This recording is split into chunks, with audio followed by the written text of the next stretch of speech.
La presentación va a tener un formato dialogado. Antes de nada, gracias a la editorial Anagrama por invitarme y gracias a Traficantes de Sueños, al Ateneo La Maliciosa, por acogerme. Se da la casualidad de que yo soy de aquí, de Arganzuela, soy un chico del barrio y, de hecho, compré mi ejemplar de Dysphoria Mundi en esta misma librería y me lo leí del tirón, compitiendo con mi pareja, a ver quién llegaba antes a un determinado capítulo, a ver quién había subrayado determinado pasaje, y se da la circunstancia de que mi pareja presentó ayer a Paul, así que ya saben ustedes de quién es responsable que yo esté aquí presente. Como siempre, la culpa la tiene el heteropatriarcado. Más allá de la broma, he de decir que Dysphoria Mundi es probablemente el mejor libro de filosofía escrito en castellano en los últimos 10 años. Está compuesto de capítulos breves y se puede comprender como un oráculo manual para entender y transformar el presente. A diferencia de otros libros de filosofía, es profundo pero no es abstruso. Paul se caracteriza por su capacidad pedagógica. Si no sabías la biopolítica de Roberto Espósito, Paul te la expone en un párrafo, la distinción entre immunitas y comunitas. No tienes ni idea de la filosofía de la diferencia, no te preocupes, en 5 páginas lo tienes perfectamente sintetizado. No solamente es un libro que puede funcionar como manual en las escuelas, como comentario de texto, sino que también está muy bien escrito, se puede recitar, y me consta que ayer fue más o menos recitado en la presentación de Barcelona. Está escrito con un estilo muy elegante, con ciertas partes irónicas, ciertas partes cadenciosas, que mezcla lo ensayístico, lo biográfico, lo ficcional y lo poético, publicándose además en una colección de narrativa. La proeza es aún mayor cuando nos enteramos de que está escrito en 3 idiomas, en francés, en inglés y en castellano. En un capítulo del libro, Paul, hablas del derecho a que los traductores LGTB traduzcan también a los autores del canon, que no queden guetificados en la literatura feminista o en la teoría queer. Me parece que tú sintetizas esas 2 figuras. Tú eres al mismo tiempo ya el autor canónico, publicado en 1000 idiomas y reconocido con gran prestigio internacional, y a la vez eres tu propio autotraductor. Así que quiero preguntarte, para empezar, sobre ese proceso de autotraducción. En el off the record de la presentación en Barcelona, reconociste que las partes poéticas del libro las compusiste en castellano, mientras que el francés y el inglés tienen más presencia en el ensayo y la narración del libro. Esa confesión lingüística o trilingüe me recordó a la famosa frase sexista y racista y especista de Carlos V: yo hablo en castellano con Dios, en italiano con las mujeres, en francés con los hombres y en alemán con mi caballo. Hablemos, si te parece bien, de esta disforia linguae. Tú, como hombre trilingüe, ¿notas alguna diferencia al escribir o al componer en castellano, en francés o en inglés? Muchas gracias, Ernesto. Primero, antes de nada, antes de responderte, querría dar las gracias evidentemente a Traficantes de Sueños y a todos los colectivos distintos que participan en este espacio y que nos han invitado a estar aquí hoy. La verdad es que para mí es muy emotivo estar aquí porque hace bastantes años que no vengo a Madrid, más o menos como 4 o 5 años, y por tanto no conocía este espacio y casi tengo la impresión de haber visto crecer Traficantes de Sueños y haber visto los distintos colectivos que han hecho posible un espacio como este, y la verdad que me parece extraordinario, ¿no? Teneros aquí a todos como una especie de asamblea constituyente, porque, bueno, siempre lo digo, pero para mí vosotros no sois el público, sois una asamblea constituyente y en este caso el libro es un pretexto para que esa asamblea tenga lugar, para que vosotros estéis ahí y para que Ernesto y yo podamos estar aquí conversando, ¿no? Y también querría, evidentemente, agradecer muchísimo a Anagrama, que ha hecho posible este libro, a mi editora Silvia Sesé, que está aquí, que haya llegado corriendo, pero que ha llegado, y a todo el equipo de Anagrama, tanto de Barcelona como de Madrid, porque es un libro, ya vais a ver, en realidad, bueno, en la conversación con Ernesto supongo que aparecerá, los libros son procesos de trabajo colectivos, ¿no? Y hay una parte, es decir, mi nombre está en la portada, y evidentemente soy el escritor de ese libro, ¿no? Pero el escritor es siempre, y quizá vamos a hablar de eso ahora, ¿no? Esta cuestión, este desmembramiento, este desdoblamiento, esta disforia del escritor, que siempre es muchos, ¿no? Siempre es muchos. Entonces yo no soy uno, eso es obvio, y entre los muchos que soy hay una parte que es Anagrama, ¿no? Así que os lo agradezco muchísimo todo el esfuerzo y el trabajo que habéis puesto en este libro, ¿no? Y que hace posible para mí también querría agradecer el esfuerzo de Anagrama, porque la verdad es que cuando yo empecé a hacer este trabajo, ¿no? Hace ya prácticamente 25 años o más, para Anagrama no era fácil publicar los libros como los míos, ¿no? Era una apuesta editorial en ese momento disidente y extraña, porque mis libros no tenían precisamente ni público ni lectorado, ¿no? Pero bueno, han ido teniendo asamblea constituyente y aquí estamos, ¿no? Así que bueno, muchas gracias también a Anagrama y a todo el equipo de este espacio y de Traficantes de Sueños. No sé si me oís bien, porque yo no oigo mi propio... No tengo returner, bueno, eso es otra historia. El caso El que reverb, sí. Sí, bueno.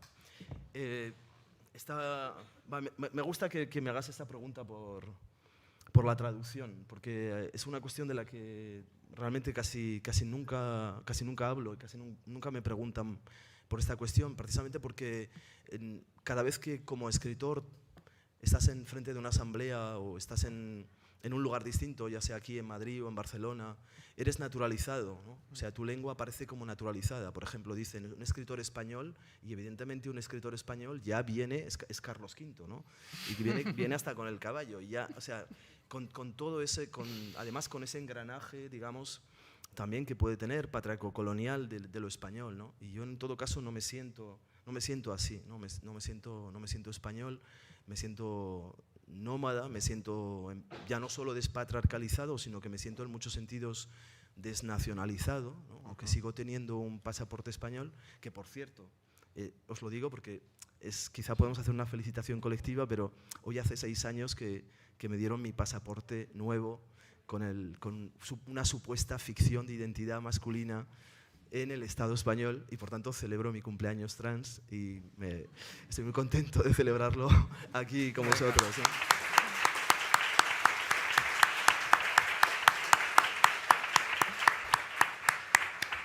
Y a lo mejor antes de hablar de la traducción, pero llego, porque yo soy muy mal entrevistado. Soy muy mal entrevistado porque primero no respondo jamás a las preguntas que me hacen y luego además respondo durante 1 hora, ¿no? Con lo cual el entrevistador queda totalmente desarmado, ¿no? Pero bueno, porque os decía esta cuestión de celebrar con vosotros el cumpleaños, mi cumpleaños trans, ¿no? 6 años de tener ese pasaporte, y pensaba lo importante que es ese papel, lo importante que es esa prótesis administrativa que algunos de nosotros tenemos ahora el privilegio de tener, que otros tenéis el privilegio de tener porque habéis sido asignados a género y a sexo en el nacimiento y os identificáis de alguna manera más o menos distante con esa asignación, y por tanto tenéis un documento de identidad, una prótesis administrativa que permite que os insertéis en un espacio social como ciudadanos. No diría de pleno derecho, porque eso ya, es decir, en una democracia neoliberal, cibernética como la nuestra, ciudadano de pleno derecho, prácticamente, excepto Twitter, no hay nadie, ¿no? Pero al menos tenéis la posibilidad de ser reconocidos, de ser llamados por vuestro propio nombre, de inscribiros en ese espacio social y político con un cierto margen de ciudadanía, ¿no? Y me parecía tan importante porque se está discutiendo la ley trans, y la verdad es que los últimos días que he ido siguiendo más la actualidad local española, que no la sigo habitualmente porque ahora os voy a contar, vivo en París y por tanto, aunque está muy cerca, me siento a veces lejano de lo que ocurre aquí, pues es verdad que me parece totalmente obsceno y alarmante lo que está sucediendo en el contexto español, y más concretamente, digamos, las críticas que están surgiendo desde el ámbito feminista, que impedirían que un conjunto de personas que no tienen acceso a esa prótesis administrativa, sin la cual no es posible vivir en un contexto social y político, pues que impediría que esas personas accedieran a tener un documento de identidad, ¿no? Por tanto, no sé, quiero decir, en esta asamblea me parece casi lo primero que querría decir, ¿no? Pero bueno, una vez dicho esto, voy a hacer honor a este teatro en el que estamos implicados tú y yo, ¿no? Y voy a intentar responderte a esa pregunta que, como digo, me parece interesante porque no la suelen hacer, ¿no? Y porque os decía, la posición del escritor es naturalizada y por tanto cada vez que me presentan en algún lugar siempre se dice es español, y de ahí uno inmediatamente supone y infiere que español ya supone producir pensamiento, escritura, ¿no? En una cierta lengua, y en una lengua que además aparece como única, como estable, ¿no? En mi caso, precisamente porque tengo 52 años, lo digo porque veo la sala y veo como mucha gente que conozco de contextos de la Somateca, por ejemplo, de cuando hacíamos la Somateca en el Reina Sofía, de otros contextos, ¿no? Que gente que tenía en ese momento, no sé, 18 años, ¿no? Y a lo mejor, quizá vosotros no habéis conocido ese contexto, ¿no? Pero yo sí conocí un contexto universitario en el que era imposible, y que algunas lo habéis conocido, ¿no? Un contexto universitario en el que era totalmente imposible decirse, por ejemplo, en ese momento yo me identificaba como lesbiana, con una posición de lesbiana política radical. Entre paréntesis, esto ya habrá, es decir, si queréis hablemos de eso, hablamos de eso, pero porque yo no veo ninguna ruptura, no veo ninguna discontinuidad con la posición que tengo ahora, es decir, simplemente, no, bueno, veo un desplazamiento crítico, pero no veo una discontinuidad, ¿no? En todo caso, desde esa posición era imposible inscribirse en el espacio académico español en ese momento, ¿no? Hasta que, imaginaros que yo estudié en los jesuitas, o sea que fijaos que el viaje cósmico que tuve que hacer yo para llegar a donde estoy, ¿no? Aunque los jesuitas fueron muy útiles en algún momento. Pero bueno, quiero decir que yo me fui del contexto del Estado español, acabé haciendo un doctorado en Estados Unidos y por tanto ahí es donde yo me encontré con la emergencia de las políticas, evidentemente las políticas del SIDA en Estados Unidos, pero también el desplazamiento entre el feminismo más clásico, más naturalista, y lo que fueron las políticas queer en Estados Unidos. Después, evidentemente, en ese momento todavía casi no había políticas trans, pero lo que sí había eran políticas de disidencia de género en muchos aspectos, ¿no? Y ahí es donde, en parte, donde yo forjé algunos de los instrumentos que yo intento compartir con vosotros en este libro, ¿no? Y luego, al final, supongo que por esa deriva cósmica que debía devolverme a Europa, ¿no? Pues acabé pasando por París y yo qué sé, me enamoré de la ciudad, me enamoré de la gente de París y me acabé quedando en París, ¿no? Luego he viajado por muchos lugares, pero al final esas tres lenguas son fundamentales para mí y las hablo todo el tiempo, ¿no? A mí, prácticamente todos los días utilizo las tres lenguas, ¿no? Es como un diálogo, casi como si yo tuviera un parlamento trilingüe en mi cabeza, ¿no? Y es así como yo escribo, y a veces hay partes del libro que están escritas en castellano, otras que están escritas en inglés, otras en francés, y luego hago como una asamblea de traductores y los pongo a hablar, y de repente hay partes que algunos traductores comentan las partes en inglés y dicen, ay, pues estas partes te han salido bien, y cuando las traduzco digo, pero ¿qué he dicho aquí? No entiendo nada de lo que quería decir en inglés, ¿no? Y luego hay cosas que evidentemente, a veces hay cosas que no diría en una lengua, ¿no? Y que me atrevo a decirlas en otra. Y bueno, y al final la verdad es que el proceso de, o sea, esto que veis aquí, el libro al final, el libro armado, conjunto, es una decisión de ficción también. Ese libro lo podríamos arrancar todas las páginas, podríamos hacer un taller gigante, os las doy todas y montamos otro directamente, o sea, no habría ningún problema. De hecho, es así casi hasta el último momento como el libro se produce, ¿no? Y claro, en algún momento pues yo tenía en mi casa, imaginaros, ¿no? Las 500 páginas en varias lenguas, en fin. Una locura, pero bueno, este libro, como el nombre indica, se presta a esa especie de producción disfórica, ¿no? Un rasgo estilístico muy reconocible tuyo en los tres idiomas es la numeración, el vértigo de las listas, diría Humberto Eco.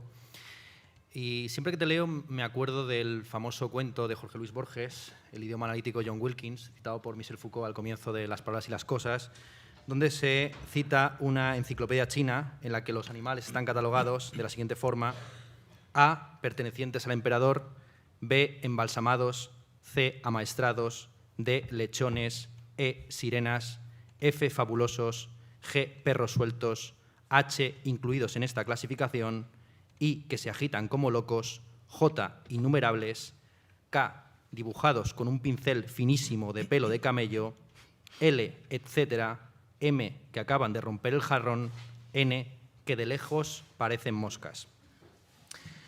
Este famoso texto es una burla de la idea platónico-aristotélica de los géneros naturales, de esas categorías prepolíticas que presuntamente troquelan el mundo con independencia de nuestra epistemología mundana y contingente. Frente al sueño metafísico de que haya un único concepto y una única palabra para cada cosa, esta enumeración rapsódica, enciclopédica, muestra cómo todo lenguaje está atravesado por sinonimia, por ambigüedad, por solapamiento. ¿Hasta qué punto tu estilo también rapsódico tiene esa función epistemológica de cuestionar los géneros naturales, o si es una cuestión rítmica o herencia de tu formación jesuítica? Esta última parte era un golpe bajo. ¿Eh? O sea, va como por la rapsodia y luego de repente te pega un golpe en la pantorrilla. Bueno, lo tengo que pensar, porque no es fácil. Claro, por ejemplo, tú ya directamente hablas de mi estilo. Y mi estilo no es algo que para mí es exterior, no es algo que yo puedo observar o que puedo calificar, quizá como lo haces tú, ¿no? Desde la posición de lector. Yo estoy dentro de ese estilo, ¿no? Y eso que tú llamas estilo. Pero lo que sí es cierto es que desde hace mucho tiempo, quizá desde el primer texto que escribí, desde el Manifiesto Contrasexual, una de mis preocupaciones fundamentales era precisamente cómo inventar un lenguaje que estuviera fuera de la taxonomía, ahora yo diría binaria, en ese momento no decíamos binaria prácticamente, ¿no? Aunque ya el manifiesto era una crítica del binarismo dominante, ¿no? Pero en ese momento yo no decía binaria. Pero inventar un lenguaje, una gramática, para pensar, y no solamente para pensar, fijaros, no es como, cuando digo inventar, no me refiero a algo que no existe, ¿no? Que está fuera de la existencia social, sino una vida que yo ya conocía, una existencia que yo conocía. Es decir, una realidad de la que yo formaba parte en los colectivos lesbianos, trans o no binarios en los que he ido viviendo, ¿no? Durante toda mi vida. Y para mí la cuestión era precisamente cómo, como escritor, y sobre todo habiendo sido formado por la filosofía, y en ese caso los jesuitas son muy importantes, ¿no? Por la filosofía, en el fondo, por esa tradición de la modernidad, que no deja de ser la misma tradición que yo llamo petrosexo-racial, es decir, heterocolonial, heteropatriarcal, colonial, ¿no? Si has sido formado dentro de esa traducción y si los lenguajes con los que has aprendido a descodificar el mundo, a describirlo, pero también incluso a hablar de tu propio deseo, a pensar tu propia subjetividad, si ese lenguaje está codificado, inscrito en esa taxonomía, ¿cómo es posible, cómo puedes, desde ese lenguaje, establecer una crítica, ¿no? Y por tanto, desde el principio, por ejemplo, para mí ha sido siempre muy inspiradora la ciencia ficción, por ejemplo, ¿no? De hecho, pero no la ciencia ficción como... Bueno, yo soy muy poco lector de novela, ya os digo, soy muy mal lector de novela porque cada vez que leo novela la tengo que leer con un papel al lado, escribiendo el nombre de todos los personajes, anotándome qué hace cada uno, es decir, me vuelvo loco, ¿no? Por lo tanto, a mí, digamos, yo leo ciencia ficción, pero la leo como un texto filosófico, ¿no? Como una proliferación de lenguajes y de discursos que precisamente, no todos, pero algunos de ellos podrían escapar a esa taxonomía binaria de la modernidad colonial, ¿no? Y en ese sentido, sí, quizá de ahí viene, digamos, mi obsesión, que por otra parte ya está muy presente en los y las que fueron mis maestros, ¿no? Porque al final uno hace filosofía también con los instrumentos teóricos que te han sido legados, que te han sido dados, ¿no? Y en ese caso, por ejemplo, tenéis que imaginar que al final yo me encontré con una serie de instrumentos teóricos totalmente bastardos y casi como irreconciliables, ¿no? Por una parte, por ejemplo, evidentemente que reconocemos y conocemos a Foucault como el gran historiador de la sexualidad y sobre todo como aquel que supuestamente va a cuestionar quizá por primera vez la sexualidad como uno de los dispositivos de normalización del cuerpo de la modernidad. Perfecto, pero en principio Foucault, tal como lo conocemos, no se posicionaba a la primera persona como un activista gay en el contexto francés de los años 60, 70, 80, ¿no? Por tanto, aparece como el gran historiador, en el sentido de, si queréis, casi como de destructor incluso de la metafísica tradicional, pero no aparece como un activista gay. Y en realidad no es un activista gay, aunque hoy lo miraríamos como un activista conceptual, ¿no? Pero sin embargo su posición podríamos decir que es un filósofo en el armario, de una cierta manera, ¿no? Igualmente, por ejemplo, aunque yo no fui directamente discípulo de Foucault, porque Foucault había muerto, sí fui discípulo, por ejemplo, de Derrida, ¿no? y evidentemente tuve acceso a los instrumentos teóricos de un autor argelino, de un autor que no se identificaba como un autor blanco, de un autor para el que el francés no era exactamente su primera lengua. Es decir, hay muchos elementos derridianos que siguen atravesando constantemente mi trabajo, ¿no? Pero sin embargo, esos instrumentos teóricos yo no los pongo a trabajar en el contexto de la metafísica tradicional, ni de la hermenéutica tradicional, ni del comentario de texto filosófico tradicional, sino que los voy a llevar al contexto en el que yo, de alguna manera, me construí como disidente de género, sobre todo en el contexto de Nueva York, por ejemplo, en los talleres trans, en los talleres BDSM, es decir, en talleres colectivos en los que intentábamos pensar qué significaba tener una posición de género sexual disidente, con qué prácticas íbamos a llevar a cabo esa posición, con qué prácticas tanto sexuales como lingüísticas íbamos a fabricar esa posición disidente. Y es ahí cuando de manera insólita, fijaos, yo me encuentro utilizando algunos de los rudimentos, algunos de los instrumentos teóricos del postestructuralismo francés para pensar la vida que estamos viviendo, la vida real que estamos viviendo, ¿no? Que de algún modo era impensable desde la filosofía tradicional, aquellos que venís más del lenguaje filosófico, es decir, incluso, fijaos, fijaos que ni siquiera, es decir, hasta prácticamente los años 80, 90, incluso es muy interesante que el feminismo no sea reconocido exactamente como una filosofía, ¿no? Que se hable del feminismo como, bueno, no se sabe muy bien qué es, casi parece como un libro de autoayuda, ¿no? Es decir, ¿no? Más o menos, ¿no? Es decir, eso es real dentro de aquellos que hemos estudiado en la tradición filosófica.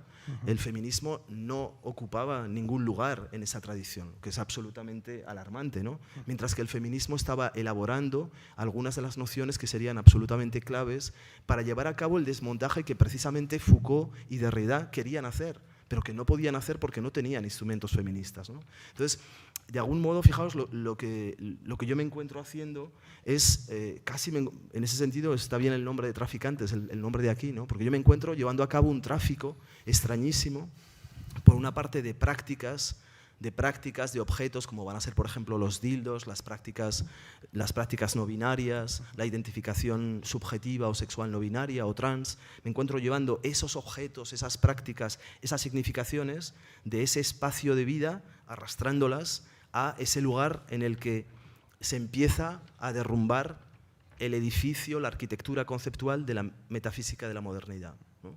Y de repente me doy cuenta, me parece interesante pensar que, por ejemplo, un dildo resulta que puede ser muy eficaz para hacer que caigan algunos, fijaos, como algunas armaduras conceptuales de la metafísica. Eso, bueno, a vosotros os parecerá nada, pero yo he vivido momentos de goce filosófico extraordinario. O sea, no sé. O sea, de repente cuando, no sé, mi vida estaba dividida, ¿no? Yo iba por las mañanas iba a escuchar a Derrida, ¿no? Como si fuera una especie de rockstar, y por las tardes, a partir de las 7, a las 8, yo me iba a los talleres, ¿no? BDSM y tal, y luego al día siguiente pues yo me llevaba lo que había encontrado en los talleres BDSM, lo llevaba otra vez para allá, ¿no? De un lado para otro, ¿no? Y claro, hay momentos en los que de repente dices, pero bueno, es que a lo mejor un dildo es muchísimo más útil que una epoge fenomenológica, ¿no? Esto puede ser... y así es como, digamos, así es como empecé haciendo algo que en ese momento no podía ser reconocido como filosofía, y que si yo reclamo como filosofía, mucha gente me dice, ayer Luna me decía, o otra gente, el otro día Virginia de Ponto, y la gente me dice, pero bueno, tampoco es exactamente filosofía lo que haces, porque es como literatura, ¿no? Y yo digo, no. Contra los poetas. Otra cosa es... claro que, como tú decías, en este libro, por ejemplo, y eso quizá os va a parecer singular, ¿no? Con respecto a otras cosas que he hecho antes, ¿no? En este libro hay registros poéticos, hay momentos en los que yo utilizo la poesía, ¿no? Hay momentos, por ejemplo, durante el golpe de Estado que tuvo lugar en Estados Unidos, porque llamémoslo golpe de Estado, ¿no? El golpe de Estado que tuvo lugar en Estados Unidos, para mí ese golpe de Estado, desde un punto de vista filosófico y como teórico político, si queréis, fue tan absolutamente extraordinario, y su retransmisión en todas las redes fue tan absolutamente exponencial y tan inimaginable, que yo decidí hacer una escritura documental de ese momento, ¿no? Y me puse delante del ordenador y dije, venga, pues adelante, ¿no? Y prácticamente estuve como 24 horas escribiendo lo que estaba sucediendo, ¿no? Y me di cuenta que la forma en la que lo podía escribir no era una forma filosófica, no era una forma periodística, no era una narración, sino que era una especie de opereta bufa escrita en poesía, más o menos, ¿no? Y que me la imaginé cantada incluso, ¿no? Yo me imaginaba casi como a Gorman y a Gio tal, cantando, ¿no? Directamente. Es así, ¿no? Entonces, casi como que lo veréis en distintos de mis libros, ¿no? La forma de un libro responde también a la pregunta que el libro se hace, ¿no? En este caso, por ejemplo, el hecho de que la pregunta central que yo me hago es, por una parte, ¿qué es la disforia, ¿no? ¿Qué significa que algunos de nosotros, en una sociedad como esta, hayamos sido considerados como disfóricos y que sea esa posición precisamente la que permita que seamos reconocidos dentro de un contexto democrático y por el mismo acto excluidos y desautorizados como sujetos de pensamiento y de palabra? ¿Os dais cuenta? Es decir, es una carámbola increíble. Es decir, para que puedas existir como sujeto trans, tienes que posicionarte en un lugar que es de imposibilidad democrática. ¿Me seguís? De ahí que, claro, la lucha que estamos llevando a cabo ahora por un pasaporte, por un cambio de género en un pasaporte totalmente absurdo. Porque esa lucha, desde mi punto de vista, es decir, de ahí que, por ejemplo, yo sea relativamente crítico con la ley trans. Es decir, me parece perfecto y urgente, no solo perfecto, sino urgentísimo, absolutamente necesario, que la ley trans sea votada. Pero me parece muchísimo más urgente y absolutamente necesario que lo que pidamos colectivamente sea la abolición de la inscripción de la masculinidad y de la feminidad en los documentos administrativos. Porque esa inscripción es discriminativa, es discriminatoria. Es decir, nadie aceptaría que en su tarjeta de identidad apareciera la mención, bueno, excepto en algunos contextos, evidentemente, como el contexto israelí, como el contexto de Estados Unidos en otros momentos, o como puede ser en el caso de Rusia, es decir, en estados que quizá no identificamos como democráticos. Pero nadie aceptaría que en su documento nacional de identidad apareciera la mención, por ejemplo, negro o blanco, apareciera la mención, por ejemplo, judío o musulmán. Y bueno, insisto, hay contextos en los que esto sucede, ¿no? Sin embargo, nosotros aceptamos que una parte del cuerpo que es considerada por el Estado como potencialmente reproductiva defina la totalidad de la subjetividad política. O sea, dicho de otro modo, cuando aparece hombre y mujer, en realidad lo que aparece es el potencial de algunas de vuestras células para convertirse en reproductores del cuerpo del Estado-Nación. Esa es la clave, ¿no? ¿Cómo es posible que aceptemos esa inscripción discriminatoria, ¿no? Por lo tanto, si fuéramos capaces de colectivamente, porque me parece que además sería casi como la demanda primera de cualquier feminismo o de cualquier posición transfeminista contemporánea, si fuéramos capaces de pedir la abolición de la inscripción de la diferencia sexual en los documentos administrativos, fijaos, casi todas las luchas por las que llevamos luchando durante los últimos 20 años caerían por su propio peso. El matrimonio homosexual, la adopción homosexual, el cambio de género, etc., ¿no? Por lo tanto, habríamos casi como cortocircuitado, ¿no?, todo un conjunto de luchas que además han determinado los procesos de emancipación política durante los últimos, es que digo 20, pero prácticamente me quedo corto, durante los últimos 40 años. Es decir, ¿cómo es posible que los últimos 40 años de lucha política, entre 1970 prácticamente y ahora, hayamos dedicado esa lucha política intensísima, quiere decir una enorme potencia, una enorme capacidad deseante y transformadora social, la hemos dedicado a la producción de identidades estancas y a la producción, por ejemplo, de procesos de normalización social que tienen que ver con el matrimonio, la reproducción sexual y ahora el cambio de identidad de género, pero fijo, dentro de un paradigma binario. En fin, quiero decir, por eso os digo que cuando a veces miro más de cerca el debate que está teniendo lugar en el contexto español, es decir, lo que veo es el debate entre dos fuerzas, una de ellas absolutamente reaccionaria y otra de ellas moderadamente reaccionaria.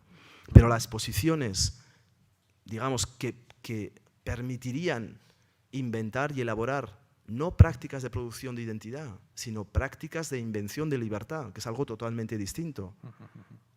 En principio, de momento, yo no las veo en el ámbito ni político ni jurídico del contexto español, ¿no? Hablemos de los dos protagonistas del libro, que son el COVID y el SIDA. Buena parte del análisis que tú realizas del presente se sostiene en un paralelismo entre ambas epidemias víricas. Básicamente estudias cómo el estado de excepción que se aplica sobre los enfermos de SIDA luego se extrapola al conjunto de la sociedad con el confinamiento y todo lo que hemos estado viviendo en los últimos años con el COVID. Esta no es la primera vez que un ente inorgánico o entre lo orgánico y lo inorgánico es protagonista de tus libros. En Manifiesto Contrasexual, los dildos cumplían una función parecida. En Testo Yonki, la testosterona era claramente el protagonista. En Un apartamento en Urano, el propio planeta era protagonista. Y en Pornotopía, la mansión Playboy se convertía en una suerte de organismo extendido de Hugh Hefner.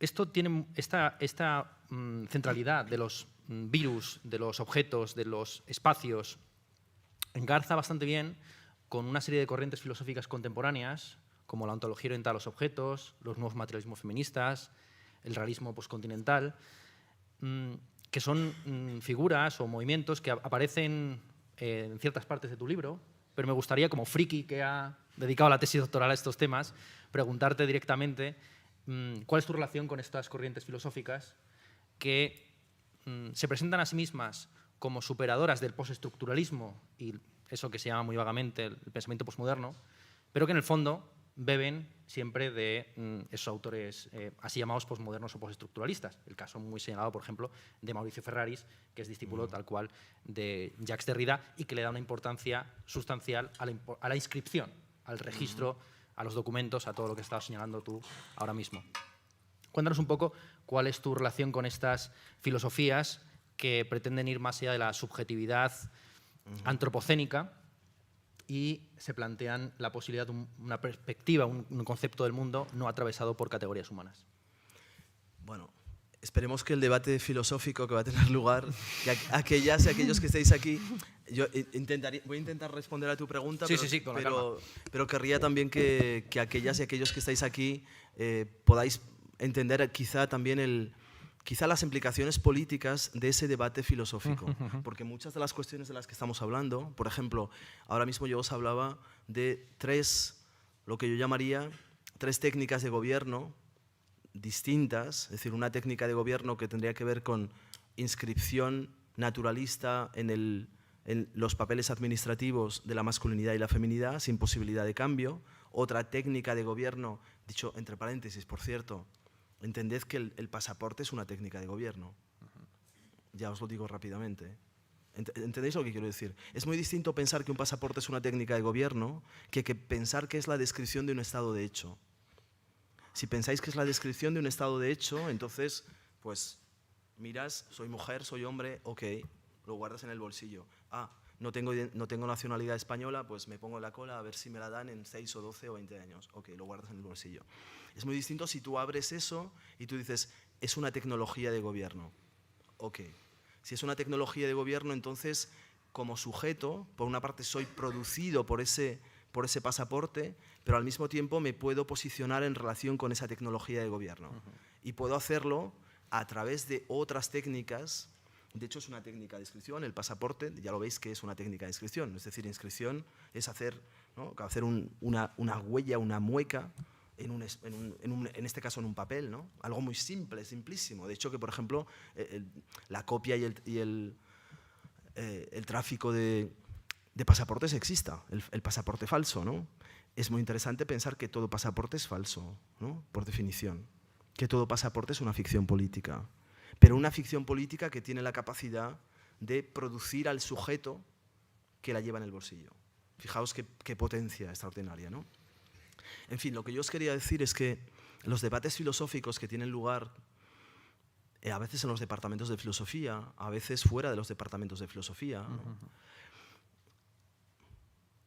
tienen que ver con esas cuestiones que definen la posibilidad de vida y muerte de los cuerpos contemporáneos. Es decir, que lo que los filósofos intentan pensar hoy, precisamente, al menos yo, por ejemplo, y creo que otros, y creo que Ernesto en este caso podrías ponerte de mi lado también, ¿no? en este caso, ¿no? Creo, podría decir.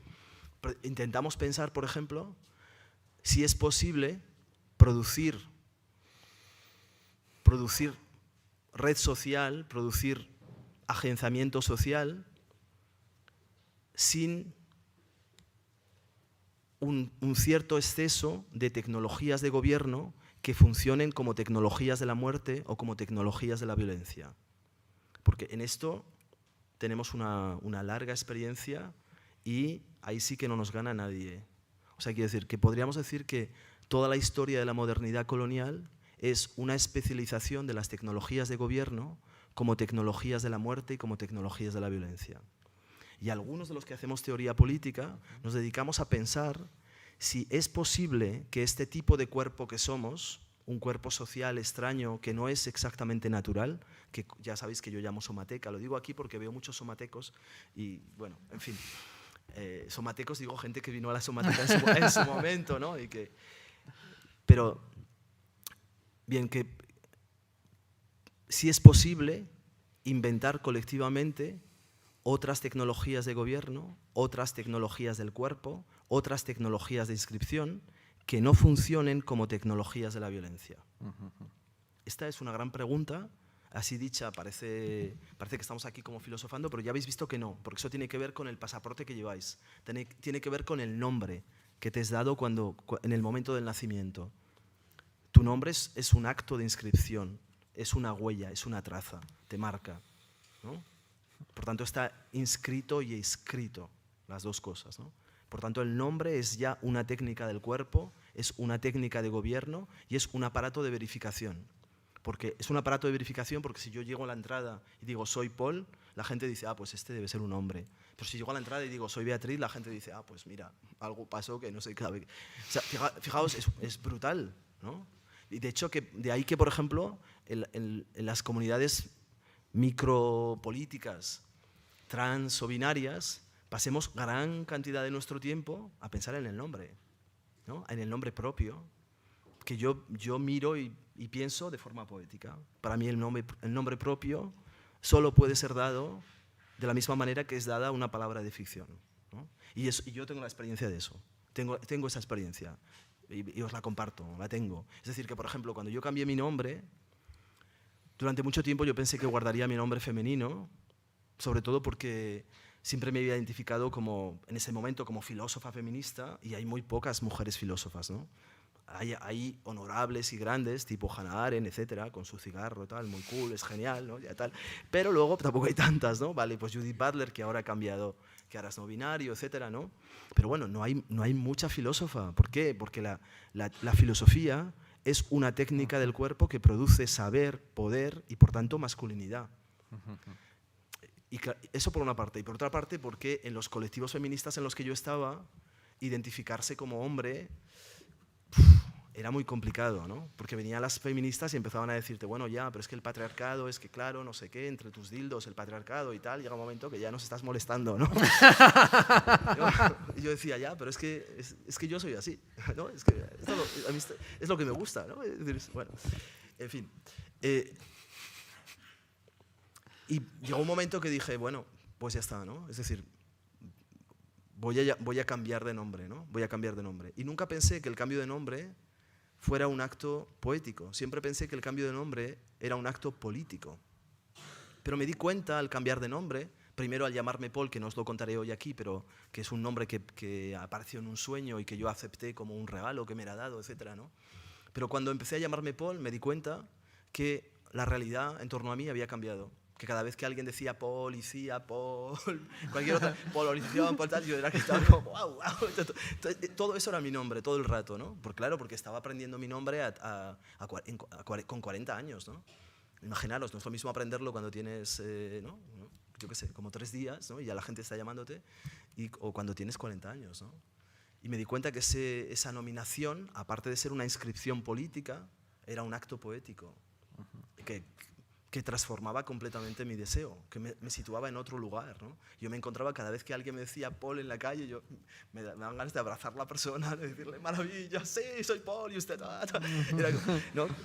O sea, no sé, lo que intento transmitiros es el goce poético y político de empezar a entender los términos con los que nos nombramos, pero también las tecnologías de poder que nos rodean como espacios plásticos,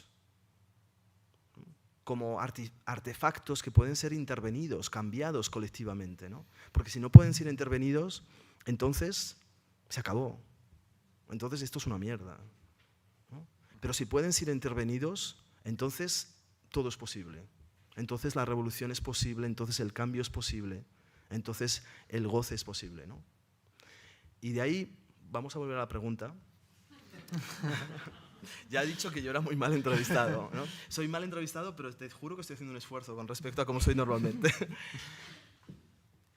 Y hay un debate contemporáneo, hay un debate contemporáneo en la filosofía contemporánea, probablemente yo diría, y esto me parece interesante, liderado en parte por hombres blancos heterosexuales. Esto es muy importante, porque hombres blancos heterosexuales cis quiere decir, no me estoy refiriendo, no me meto en sus camas, no quiero saber cuáles son sus calzoncillos, no me interesa, no estoy hablando exactamente de un lugar natural, estoy hablando de una posición política, de un lugar de enunciación, ¿no?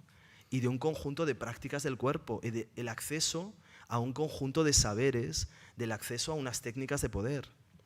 Y claro que alguien que está en esa posición política articula subjetividad, produce lenguaje desde otro lugar que cuando ha sido desautorizado, deslegitimado, cuando ha sido, y ahora vuelvo a tu debate, deshumanizado. Esa me parece la clave. Claro. La clave me parece y esto os concierne a todos vosotros, ¿no? Ya no es un debate filosófico que nos da un cuerno, esto nos concierne. O sea, es decir, lo que nos concierne es que muchos de los que estamos aquí, por no decir casi todos, y casi todas y todes, ¿no?, hemos sido históricamente considerados como cuerpos infrahumanos. Cuerpos que tenían que ser disciplinados, normalizados, cuerpos que había que situar o en un proceso tenso, violento de humanización. Fijaos, lo cual me parece absolutamente fascinante, porque de ahí que yo tenga tan mala relación con el humanismo. Es que para nosotros la humanización ha sido dura. Para humanizarnos hacía falta destruirnos, ¿no? Y por tanto, ese es el lugar desde el que hemos producido tanto afectos como comunidad política, como lenguaje, era desde un lugar en el que no éramos reconocidos como plenamente humanos, ¿no? Esa es la posición histórica, curiosamente, de las mujeres, hasta prácticamente, yo diría, hasta el día de hoy. Hasta el día de hoy, cualquier cuerpo al que se le ha asignado género femenino, en cualquier momento está como, va caminando por una especie de falla ontológica. Y cuidado porque en cualquier momento cae. Y eso, las que estáis en esa posición lo sabéis. De ahí que sea agotador y totalmente disfórico ocupar esa posición. Y de ahí que, por ejemplo, qué bien se está siendo no binario y trans. Qué lujo. Os lo digo ya, os lo digo. O sea, dejas la cordillera y te pasas a la cuneta. Pero qué bien estás en la cuneta, ¿no? Porque de ahí no te caes, ¿no? Directamente. Bueno, yo os lo digo, por si aquí algunas de las que estáis en la cordillera, que lo sepáis, ¿no? Digo eso porque a veces cuando pensamos en minorías políticas, o sea, pensad que esa noción de minoría no es una minoría cuantitativa, es la noción de minoría que utilizan Deleuze y Guattari cuando hablan de un reducto como un lugar de subjetivación disidente, ¿no? Como un lugar de máxima opresión, pero también quizá, por esa misma razón, de potencialidad de transformación social y política, ¿no? Entonces, las mujeres, cierto, los cuerpos a los que se les ha sido asignado género, sexo, diríamos, porque en principio esas dos nociones, de momento, tanto administrativamente como médicamente hoy, excepto en las cuestiones de disforia de género, son las mismas, ¿no? Que lo sepamos. Es decir, la medicina inventa algunos conceptos que saca así como ¿no? de un sombrero, pero que los aplica solo cuando les interesa, ¿no? Porque vamos, yo no he visto nunca, por ejemplo, a nadie que hable del presidente del gobierno como teniendo una diferencia sexo-género. Yo no lo he visto, pero bueno, es posible que Zapatero, o que es decir, no, quizá, no lo sé, o que cualquier otro presidente tuvieran una diferencia sexo-género, no sé, es posible, ¿no? O Ayuso, a lo mejor, no sé, quizá habría, me interesaría, ¿no? En todo caso, fijaos, históricamente un conjunto de cuerpos, y me parece importante decir un conjunto de cuerpos y no de identidades, un conjunto de cuerpos, porque en este libro, por ejemplo, si yo os interpelo como algo, os interpelo como cuerpos vivos enfrentados a la violencia histórica, a esas tecnologías de la muerte, a la violencia histórica que hemos heredado del colonialismo patriarcal desde prácticamente los últimos 5 siglos, ¿no? Por tanto, fijaos que serían los cuerpos a los que se les ha sido asignado género femenino y que están en la escarposa y dificultosa cordillera de la feminidad. Adelante. Ese es un lugar. Y luego, evidentemente, está las múltiples cunetas del humano, ¿no? Esto es un boquete abierto, ¿no? Ahí está la enfermedad mental, la discapacidad, la transexualidad, eso que llamamos transexualidad. Por cierto, os invitaría a que pensarais, desde mi punto de vista, la feminidad no existe. La enfermedad mental no existe. La transexualidad no existe. La homosexualidad no existe. La heterosexualidad no existe. Ahí, la rapsodia. No, pero es que lo que estoy diciendo, esto que estoy haciendo, por ejemplo, en filosofía, esto es un acto metafísico, es un acto de negación ontológica, ¿no? Es una brutalidad. Esto en filosofía es inaceptable. Yo os lo hago aquí a vosotros porque estamos como entre amigos, ¿no? Entonces nos permitimos eso.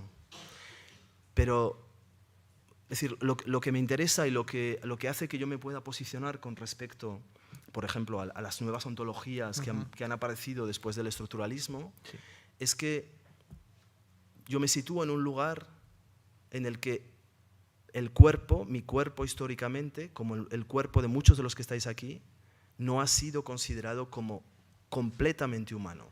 No ha sido considerado, por tanto, como sujeto político, como sujeto de pleno derecho, como ciudadano. Y por tanto, cuando habla no articula lenguaje. ¿Qué articula si no articula lenguaje? Eso es fascinante. Como lugar filosófico es fascinante. Por eso, por ejemplo, encontraréis en este libro, yo abro el libro con mi protocolo de disforia, es decir, con el informe, el diagnóstico médico que hace mi psiquiatra para decir que yo soy disfórico de género y para considerar que tengo derecho, fijaos, es fantástico. El acto de desautorización es al mismo tiempo un acto de reconocimiento médico y un acto diagnóstico y clínico, terapéutico, que al mismo tiempo me desautoriza y me inscribe en el ámbito social como enfermo mental y disfórico. Fantástico. Esto ya es más allá de la cordillera. Esto es como si ya en la cuneta, ahí te pongo un pilar así de grande y te digo, sube. Pero en la cuneta, ¿eh? Vale, ok. Bueno, pues subo. Ahí está la cosa, ¿no? Por eso, ¿por qué me interesa poner ese protocolo, ese diagnóstico y ese ejercicio de terapia clínica? ¿Por qué abro ese libro de esa manera, ¿no? Porque ese es el lugar desde el que puedo y al mismo tiempo no puedo hablar. Y precisamente todo lo que será dicho después en el libro queda marcado por esa disforia. Queda al mismo tiempo inscrito y desautorizado por esa disforia. Eso es lo que permite que el libro tenga todas las formas. Es lo que permite que precisamente el que habla con ese lenguaje no autorizado puede cantar ópera, puede hacerse una poesía sobre Notre Dame de París, puede volver a Hamlet y decir el tiempo se ha salido de sus gonces y hacerlo 40 veces repitiendo lo mismo, porque el lenguaje, ese lenguaje que yo articulo desde una posición de ficción, porque imagináis que yo no me siento disfórico de género, espero que os imaginéis que no me siento disfórico de género.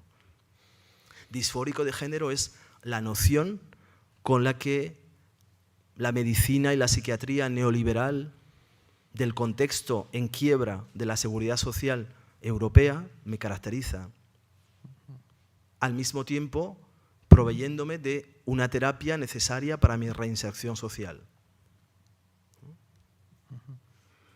Por tanto, ese es el lugar específico desde el que yo hablo y desde el que yo hago filosofía, ¿no? Ese lugar, digamos, históricamente desautorizado. Y claro, en ese lugar, en esa, si queréis, en ese foso, en esa cuneta ontológica, ahí hay muchas cosas. No solamente están las personas racializadas, las personas discapacitadas, en parte las mujeres, sobre todo aquellas que no son totalmente heterosexuales, pero ¿qué mujer es totalmente heterosexual? Que no son totalmente madres, pero ¿qué mujer es totalmente madre? Que no son totalmente menstruantes, pero ¿qué mujer es totalmente menstruante? Etcétera, ¿no? Veréis que como, de repente como que el lugar mismo de la inscripción de subjetividad o de la producción de subjetividad se fragmenta y aparece como imposible, ¿no? Pues en esa cuneta ontológica, en ese lugar desautorizado, en el que había algo así como si fuera los excrementos, la escoria de la metafísica moderna. La metafísica moderna es Carlos V. Ahí vamos, con el caballo y el resto, ¿no? Esa es la metafísica moderna hay que imaginarla así, como Carlos V con su caballo, ¿no? O sea, no la imaginéis, no es la filosofía es siempre una práctica. Es siempre un modo de construir el mundo social. No es solo una palabra, ¿no? Es una palabra que se transforma en instituciones, que se acaba transformando en una catedral, en un castillo, en un hospital, o que se transforma en una aplicación de Twitter o en Instagram. Eso es, ¿no? Algo que está constantemente en mutación y constantemente cambiando. Bueno, pues en esta fosa ontológica en la que están los no sujetos, los sujetos infrahumanos, los cuerpos infrahumanos, eso que yo en el libro yo llamo los que existimos sin existir, ¿no? Que es un lugar interesante, ¿no? Un lugar interesante porque tiene una gran potencia política, ¿no? Porque no es exactamente un pueblo, no es exactamente una identidad, no es exactamente una nación, es otra cosa, ¿no? Es una vibración, una posibilidad, ¿no? Pues en ese lugar no están solo esos cuerpos infrahumanos o no sujetos, también hay un conjunto de artefactos, ¿no? Y claro, esos artefactos también están en parte desautorizados, pero pueden funcionar a veces como técnicas de subjetivación, ¿no? Eso puede ser un dildo, puede ser la testosterona, puede ser una píldora, puede ser, efectivamente, a veces puede ser una tarjeta de crédito, a veces puede ser un vehículo, puede ser un animal. Ahí hay como ese foso es bastante grande, ¿no? Y por tanto yo hago filosofía en ese lugar, desde ese lugar, ¿no? Pero claro, como digamos aquellos que están en el realismo ontológico, aquellos que están en las filosofías que han venido después de la filosofía postestructural, me da la impresión que sobre todo desde una posición que muchas veces yo identificaría como de arrogancia masculinista en muchos casos, ¿no? Si queréis, casi como que, digamos que han obviado, ¿no?, el esfuerzo histórico que algunos de nosotros hemos realizado para ser llegados a considerar sujetos políticos, ¿no? Y creo que evidentemente para algunos de ellos la posición de no sujeto claro, efectivamente, es un pose. O sea, evidentemente, si yo soy un hombre heterosexual, yo ya digo que no, o sea, ya os lo digo, porque así os calmáis todos los que, evidentemente, la posición que estéis. O sea, si os digo que la heterosexualidad y la homosexualidad no existe, a partir de ahí, de repente a lo mejor incluso como asamblea constituyente, nos podemos relacionar de otro modo. Porque si no, tendríamos que empezar ya con las fracturas identitarias. Entonces habría que decir que se pongan aquí, que se pongan allá, pero no os estoy interpelando desde ese lugar. Os estoy interpelando como cuerpos vivos enfrentados a las tecnologías de la muerte. Y precisamente por eso me interesa el SIDA y por eso me interesa el COVID, ¿no? Y frente a eso, respondiendo a la pregunta sofisticada que me hace Ernesto, me parece que algunas de las posiciones de las filosofías que van después del postestructuralismo son poses, no dejan de ser poses filosóficos, pero que no de ningún modo se enfrentan a la dificultad real de ser considerado social y políticamente como un cuerpo sin estatuto de sujeto político. Y por tanto, es decir, algunos de nosotros, para mí, cuando yo trabajo con la noción de subjetividad, para mí la subjetividad no es una entidad ni política ni metafísica cerrada, ¿no? En absoluto. Fijaos, ya veis cómo hablo de la subjetividad, ¿no? Sí. Es decir, como ese artefacto complejo, siempre socialmente construido, casi como mutante, y que está en relación con muchas otras cosas que no son exactamente ni organismos ni máquinas, que no son exactamente ni humanas ni no humanos. De hecho, lo interesante es pensar que es posible que en la modernidad colonial solo haya cuneta. Fijaos, ¿no? Y que por tanto lo que hasta ahora hemos percibido como una posición de subjetividad estable, los hombres, las mujeres, la heterosexualidad, etc., no sea sino una de las ficciones normativas más violentas del capitalismo colonial. Y por tanto un lugar de máxima opresión.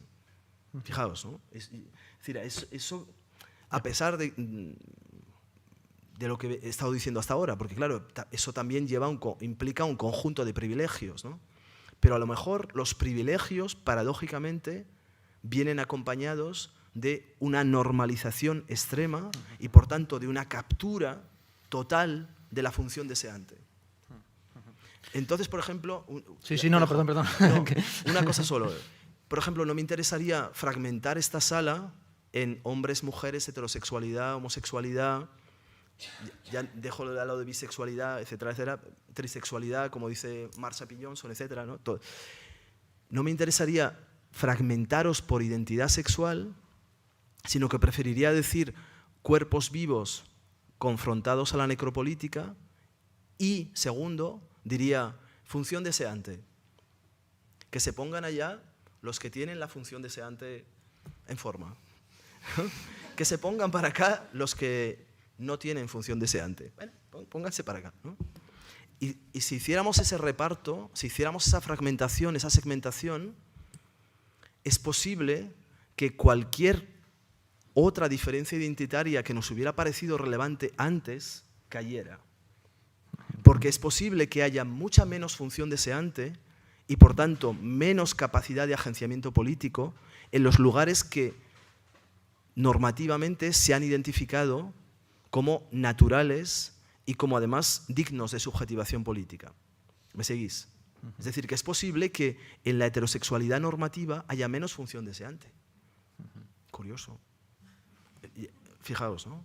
Eso, y por cierto, digo esto sin decir que la función deseante es un lugar natural. La función deseante es una fábrica, ¿no? Es una fábrica, con lo cual depende de lo que tú le metas allá adentro, ¿no? Depende cómo la pongas a funcionar, con qué la conectes, ¿no? Sobre todo con qué la conectes colectivamente. Si tú te encuentras aquí con otros disfóricos y cada uno dice, pues mira, aquí vengo como disfórico, ¿no? Dice, pues mira, ya somos varios. Pues mira oye, pero la verdad es que estás fantástico de disfórico. Pues sí, pues me encuentro muy bien.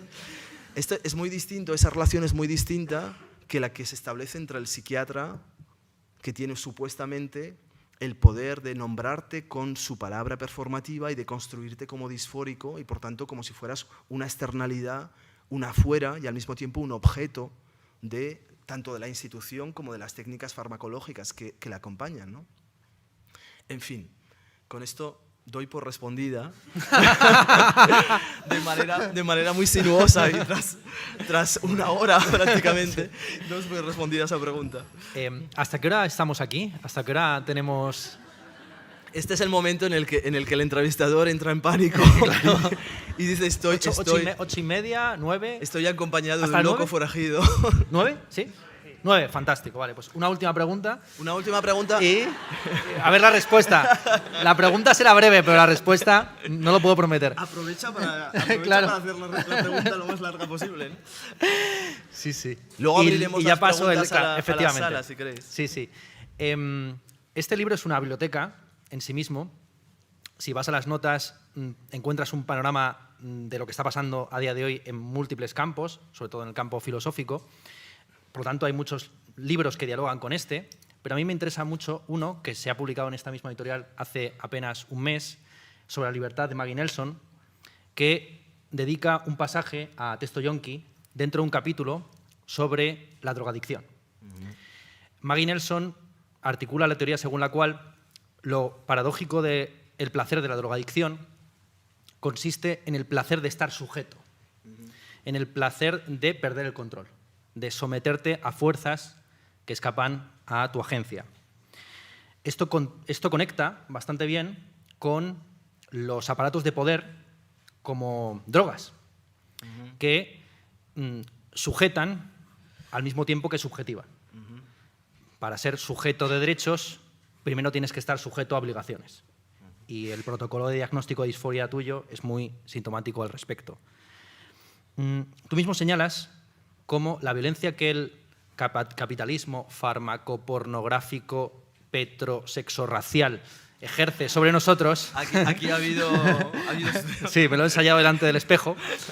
El capitalismo farmacopornográfico petrosexorracial, la forma en la que ejerce violencia sobre nosotros, aparte de con todas esas sílabas, es por medio de una dependencia adictiva. Sí. Estamos adictos a el petróleo, a la monogamia, a... La monogamia menos que al petróleo.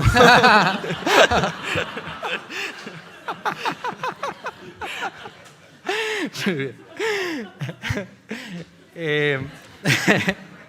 A lo largo del libro, Nelson cita un pasaje de Foucault, donde Foucault dice que todo proceso de liberación genera nuevas relaciones de poder que deben ser controladas por las prácticas de la libertad. Entonces establece una diferenciación entre el proceso de liberarse de la opresión y el ejercicio de la libertad, que es el ejercicio de la responsabilidad, cuando uno inevitablemente genera nuevas relaciones de poder. Entonces, la pregunta que te quisiera hacer es si tú diferencias también entre prácticas de la libertad y procesos de liberación, y si lo diferencias, ¿en qué situación nos encontramos respecto a ese capitalismo farmacopornográfico petrosexorracial? Si debemos liberarnos de él o, dándolo ya como inevitable, debemos generar prácticas de libertad inevitablemente en sus márgenes o en ocasiones en su propio núcleo. Bueno, esta vez tengo que decir que el nivel de la pregunta permite una respuesta amplia. Me siento justificado para dar una larga respuesta a esa pregunta. Bueno, te agradezco primero el detalle y la generosidad de tu lectura, ¿no? Primero porque raramente tengo la ocasión, sobre todo porque normalmente dialogo con asambleas como esta, ¿no? En la que nosotros estamos como en una trinchera, ¿no? Estamos ahí como entre la vida y la muerte, ¿no? Entonces, de repente, como el lujo de la filosofía, aunque aquellos y aquellas y aquellos que habéis hecho conmigo la somateca, ¿no? Pues siempre hacíamos como de repente, abríamos un paréntesis y decíamos, en medio de esta trinchera nos damos un espacio para pensar lo que está ocurriendo, ¿no? Pero a veces muchas de las personas que trabajan conmigo no tienen ese lujo, ¿no? Porque están en situaciones de muchísima precariedad y muchísima vulnerabilidad vital, ¿no? Pero también porque digo esto y te agradezco las preguntas, ¿no? tan elaboradas, ¿no? Y tan pensadas, porque es verdad que durante mucho tiempo, al menos en el contexto español, mi pensamiento no era considerado realmente como filosofía, ¿no? Sino que decía, bueno, esto ya no se sabe, antes era una lesbiana, pero ahora ya no se sabe ni qué es. De hecho, ¿no? La gente siempre que yo venía a dar alguna conferencia a algún sitio decía, mira, no entendemos nada, es preciado, no sabemos qué dice, ¿no? Entonces, bueno, de repente como que me siento reconfortado y halagado por tu lectura, ¿no? Pero intentaría también ver cómo compartimos la sofisticación de esa lectura, ¿no? con la sala, que probablemente tenga también como otras preguntas y otras cuestiones, ¿no? Bueno, veréis que en el libro eso es algo que yo estoy intentando pensar desde Texto Yonki, ¿no? Y empecé a pensarlo a partir de mi propia experiencia. Empecé a pensarlo porque quizá, a lo mejor eso es algo de lo que caracteriza cómo yo hago filosofía, ¿no? El hecho de que no encuentro conceptos, no encuentro nociones para pensar lo que estoy viviendo y lo que otra gente que está viviendo conmigo está experimentando. Y por otra parte, intento inventar conceptos que puedan modificar lo que vivo, ¿no? Por ejemplo, escribí Texto Yonki al mismo tiempo que me administraba testosterona por primera vez, pero creo que necesité escribirlo para poder llevar a cabo el proceso que estaba haciendo. Es decir, tan importante era la testosterona como la escritura. Me di, por ejemplo, 9 meses de protocolo en el que cada día escribía lo que estaba sucediendo, y al final probablemente la escritura, más que la testosterona, me permitió tener una posición disidente, ¿no? Como una posición quizá más perpendicular, ¿no? Menos alineada con lo que supuestamente se esperaba de ese proceso de transición, de lo que hubiera sido si hubiera contado únicamente sobre la relación, esa relación directa y aparentemente química y por tanto natural con la testosterona, ¿no? Y a lo mejor eso ya empieza a decir algo de esas prácticas de libertad, de la invención de esas prácticas de libertad, que a lo mejor tiene que ver precisamente con situarse como una especie de simbionte político en agenciamientos heterogéneos, ¿no? Ahora, bueno, ya os estoy liando, ya sé que acabo de decir simbionte político, agenciamientos heterogéneos y tal, pero os diría, no importa, si hay alguna palabra que no entendéis, no importa. También de repente, imaginaros, yo qué sé, estaba hablando con Ernesto que me decía que está enganchado a Victoria 3. Victoria 3, sí. Bueno, yo qué sé, a un juego, a un videojuego, ¿no? ¿Cómo es posible que seamos capaces de entrar en un videojuego? Hay miles de cosas que se nos escapan, ¿no? Pues en filosofía es igual. De repente ese simbionte político pues no pasa nada. Lo dejas ahí como en el paisaje, ¿no? Y ya tiras para adelante, ¿no? Y luego ya vuelve, eso ya vuelve y ya lo vas entendiendo, ¿no? Bueno, lo que os decía es que empecé a pensar cuál es la relación entre los aparatos de poder y el sujeto que esos aparatos de poder producen.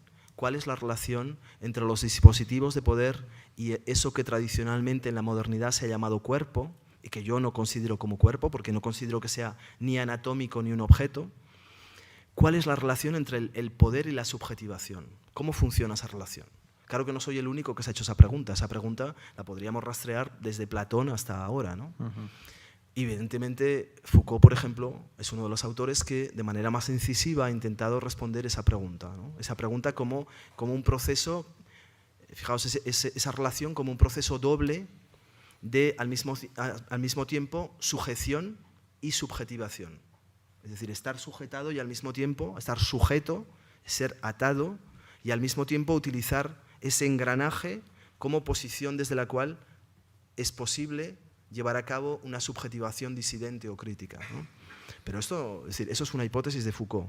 Hay que probarla, hay que pensar si funciona o no funciona. En todo caso, Foucault, como Freud, como muchos otros pensadores de la filosofía, siguen teniendo una visión relativamente física del poder, de un poder que funciona como una fuerza. Es decir, pensar la violencia como fuerza, ¿no? Como una fuerza física.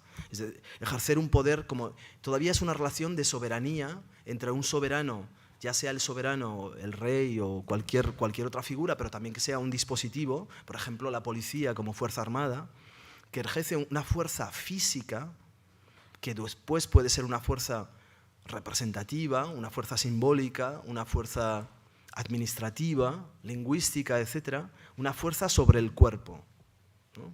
Sobre un cuerpo que está más o menos dado. Por ejemplo, cuando hablamos de la opresión del proletariado, la opresión de las mujeres, la opresión, veis que esa noción de opresión es claramente presión, ¿vale? Esa es una manera de pensar la relación entre el poder y la subjetivación. Pero ese modo de pensar el poder, que iría en el extremo hasta las formas más violentas del poder, por ejemplo, aquellas en las que el poder ya no se ejerce solamente como presión, sino como exterminación y destrucción del cuerpo, ya sea en la colonialidad, ya sea en el fascismo, esa forma de pensar el poder, para mí, resulta insuficiente para entender cómo funcionan los dispositivos de poder del neoliberalismo contemporáneo. Ahí es exactamente lo que Deleuze y Guattari van a hacer cuando leen a Foucault y dicen, resulta que el poder ya no funciona como disciplina, ya no funciona exactamente como soberanía directa, como fuerza soberana, sino que funciona como aparato de control. Pero no sabemos muy bien qué es el aparato de control. Una cosa difusa, ramificada, una especie de tentacular, ¿no? Rizomática, pero que no ejerce una fuerza, sino parece como que es otra cosa, como una especie de influencia rara, ¿no? Pero que no es una fuerza, ¿no? Y Deleuze y Guattari intentan pensarlo, y de hecho es muy interesante que Deleuze y Guattari, cuando hablan de sociedades de control, se inspiran de William Burroughs, que es, como imagino que muchas de vosotros conocéis a William Burroughs, sabéis que es un escritor, en principio un escritor de ficción, en muchos aspectos podríamos decir incluso de ciencia ficción a veces, ¿no? O de distopía social, pero es sobre todo un gran experimentador del lenguaje que inventa un conjunto de técnicas como el cat-up, por ejemplo, ¿no? En los años 60-70, y que además va a generar todo un grupo, un movimiento, tanto literario como poético, como musical, en torno a él y a su propia práctica del cat-up, ¿no? Sin la cual creo que, por ejemplo, no sería posible entender la práctica artística contemporánea, por ejemplo, ¿no? Pero creo que también la filosofía contemporánea, porque incluso este libro, en su propia modalidad, digamos, totalmente proliferante y al mismo tiempo fragmentaria, está hecho de cat-ups, ¿no? Está lleno de cat-ups. De hecho, por ejemplo, la traducción misma para mí es un cat-up, ¿no? El hecho, si tú en una frase en castellano metes 3 palabras en francés y 2 en inglés, la frase se convierte literalmente en imposible de leer, ¿no? Por tanto, cada palabra supuestamente extranjera, fijaos, es como un virus, ¿no? Es decir, metes un virus extranjero en una lengua local, ¿no? Una lengua supuestamente nacional. Y la frase se convierte en totalmente ilegible, ¿no? Bien, bueno, os decía esto para presentaros rápidamente a William Burroughs, que William Burroughs, es decir, para una persona como yo, William Burroughs no es un compañero fácil de viaje. No es fácil traer a William Burroughs, porque William Burroughs es un marica totalmente homófobo. Dispara contra su mujer y se la carga mientras está jugando a la manzana de Guillermo Tell. Está totalmente pasado de drogas. En fin, quiero decir, no es particularmente una referencia filosófica, os estáis dando cuenta. Aquí no estamos hablando, es decir, es curioso que, por ejemplo, como referencia filosófica se pueda traer a Heidegger, es decir, un inspirador del fascismo de la Segunda Guerra Mundial. Este es un buen, vestido con botas hasta aquí, lo veis ahí como, no sé si lo veis, pero voy a decir, ¿no? La selva negra, en fin. Esa es una tipología, eso es una tipología de filósofo, sí, ¿no? Es más o menos como cazador, casi enlaza con el PP cazador de la bota y... El, ¿no?, fachaleco, sí. El fachaleco, exactamente. Esa es una tipología y, sin embargo, ese personaje es un personaje muy habitual de la filosofía, ¿no? William Burroughs es un personaje mucho menos habitual de la filosofía.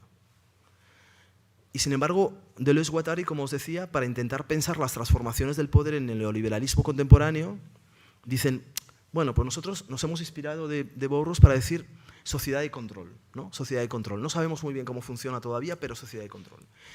Yo sigo esa pista, no soy el único que sigue esa pista. Agamben está siguiendo esa pista, Negri sigue esa pista, evidentemente Judith Butler está de otra manera siguiendo esa pista. Es decir, somos 50 los que estamos ahí intentando, de mala manera. Digo de mala manera porque pensar, es decir, pensar en cualquier momento implica estar enlazado en el conjunto de relaciones de poder que estás intentando poner en cuestión. ¿Os dais cuenta? Es decir, yo no puedo salirme de mi propia posición y decir, bueno, voy a dejar aquí mi disfórico, lo dejo aquí al lado, y entonces me pongo allí y me pongo a pensar, ¿no? No, solo puedo pensar desde mi posición de disfórico. por tanto, en qué condiciones se da ese pensamiento, ¿no? Y una de las cosas que para mí es prioritaria en este libro es elegir los interlocutores. Y yo elijo a interlocutores quizá en parte desautorizados, ¿no? Uno de ellos es William Burroughs, el otro que, bueno, Gunther Anders, sí. es Gunther Anders, ¿no? Gunther Anders, que quizá vosotros no conocéis, pero que yo os presento, que en general se le conoce como el marido de Hannah Arendt, cosa que me honra, porque es el único filósofo hombre al que se le conoce como marido de, que es maravilloso, ¿no? Y además, ya que hemos traído a Heidegger, pues es el cornudo de Heidegger, ¿no? Es decir, la cosa es importante. Entonces yo traigo como esas dos figuras, ¿no? Que son dos figuras quizá irreconciliables entre ellas, es decir, de alguna manera casi era como imposible imaginar que Gunther Anders se encuentre con William Burroughs, ¿no? Pero yo necesito a los dos. Necesito a William Burroughs totalmente pasado de peyote y a Gunther Anders haciendo el camino hasta Hiroshima y dándose cuenta de que la historia ha acabado. No por el neoliberalismo, sino por Hiroshima. Fijaos, no es Fukuyama diciendo estamos en el fin de la historia, la democracia y el capitalismo son maravillosos, se acabó toda posición ideológica. No. Gunther Anders, después de la Segunda Guerra Mundial, se va hasta Hiroshima. Ningún filósofo lo hace en ese momento, ningún filósofo. Todos se quedan en su departamento. Él dice, yo abdico de mi posición de filósofo, me da igual, me hago periodista, lo que quiera, me cojo una cámara y me voy a Hiroshima. Se va a Hiroshima y dice, no, ya no dice como Adorno, no se puede hacer filosofía, sino que él dice, nunca más, hasta ahora la filosofía ha sido tan necesaria, pero tan necesaria como petición de una moratoria mundial. Él dice, hay que pararlo todo. Hay que pararlo todo, porque el Holocausto no ha acabado, sino que ha sido amplificado por 2 bombas mundiales nucleares. Y por tanto yo necesito a los dos. ¿Por qué? Porque pensar hoy es pensar en la radiación y con la radiación de Hiroshima, pero también necesito el high de peyote de William Burroughs, porque William Burroughs, gracias al high de peyote, se atreve a decir lo que nadie puede decir en ese momento, que para mí es absolutamente fundamental para entender el funcionamiento de los dispositivos de poder en el neoliberalismo contemporáneo. Y es que no funcionan a través de vínculos de soberanía que oprimen, sino que funcionan a través de dispositivos de adicción. Fijaos, él dice, el poder nos hace adictos. 1. Y dice 2. Y la comunicación no es información, es contagio. Contaminación, contagio. Eso él lo está diciendo en 1970. El estado de la filosofía en 1970 es totalmente otra cosa, ¿no? Es decir, al mismo tiempo, evidentemente, es estrictamente contemporáneo del momento en el que Foucault está escribiendo la historia de la sexualidad, del momento en el que Derrida está escribiendo la gramatología, por ejemplo, ¿no? Y en ese momento, evidentemente, los filósofos no están escuchando lo que está diciendo William Burroughs. Pero William Burroughs está haciendo probablemente la caracterización más precisa del funcionamiento de los dispositivos de poder en la mutación misma, porque se está llevando a cabo en los años 70, del capitalismo fordista industrial al neoliberalismo cibernético. Y fijaos, cuando él dice, y esto es muy interesante, porque él dice, si el poder funciona como adicción, entonces ya liberarnos, la liberación es... liberarnos ya no es posible, ¿no? Ya no es posible liberarse. ¿Cuál sería la relación de invención de prácticas de libertad en relación con un poder que nos produce como adictos? Esto creo que todos tenéis la experiencia. Nadie os pide que os levantéis por la mañana y abráis lo primero el Twitter, después Instagram, después vuestro mail.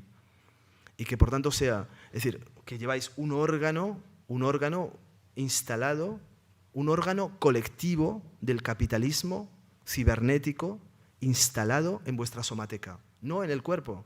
Porque fijaos que las teorías de los años 80, como aquellas de McLuhan, que pensaban que la tecnología sería integrada dentro de nuestro cuerpo, la pensaban todavía de una manera orgánica, en relación con el cuerpo como organismo.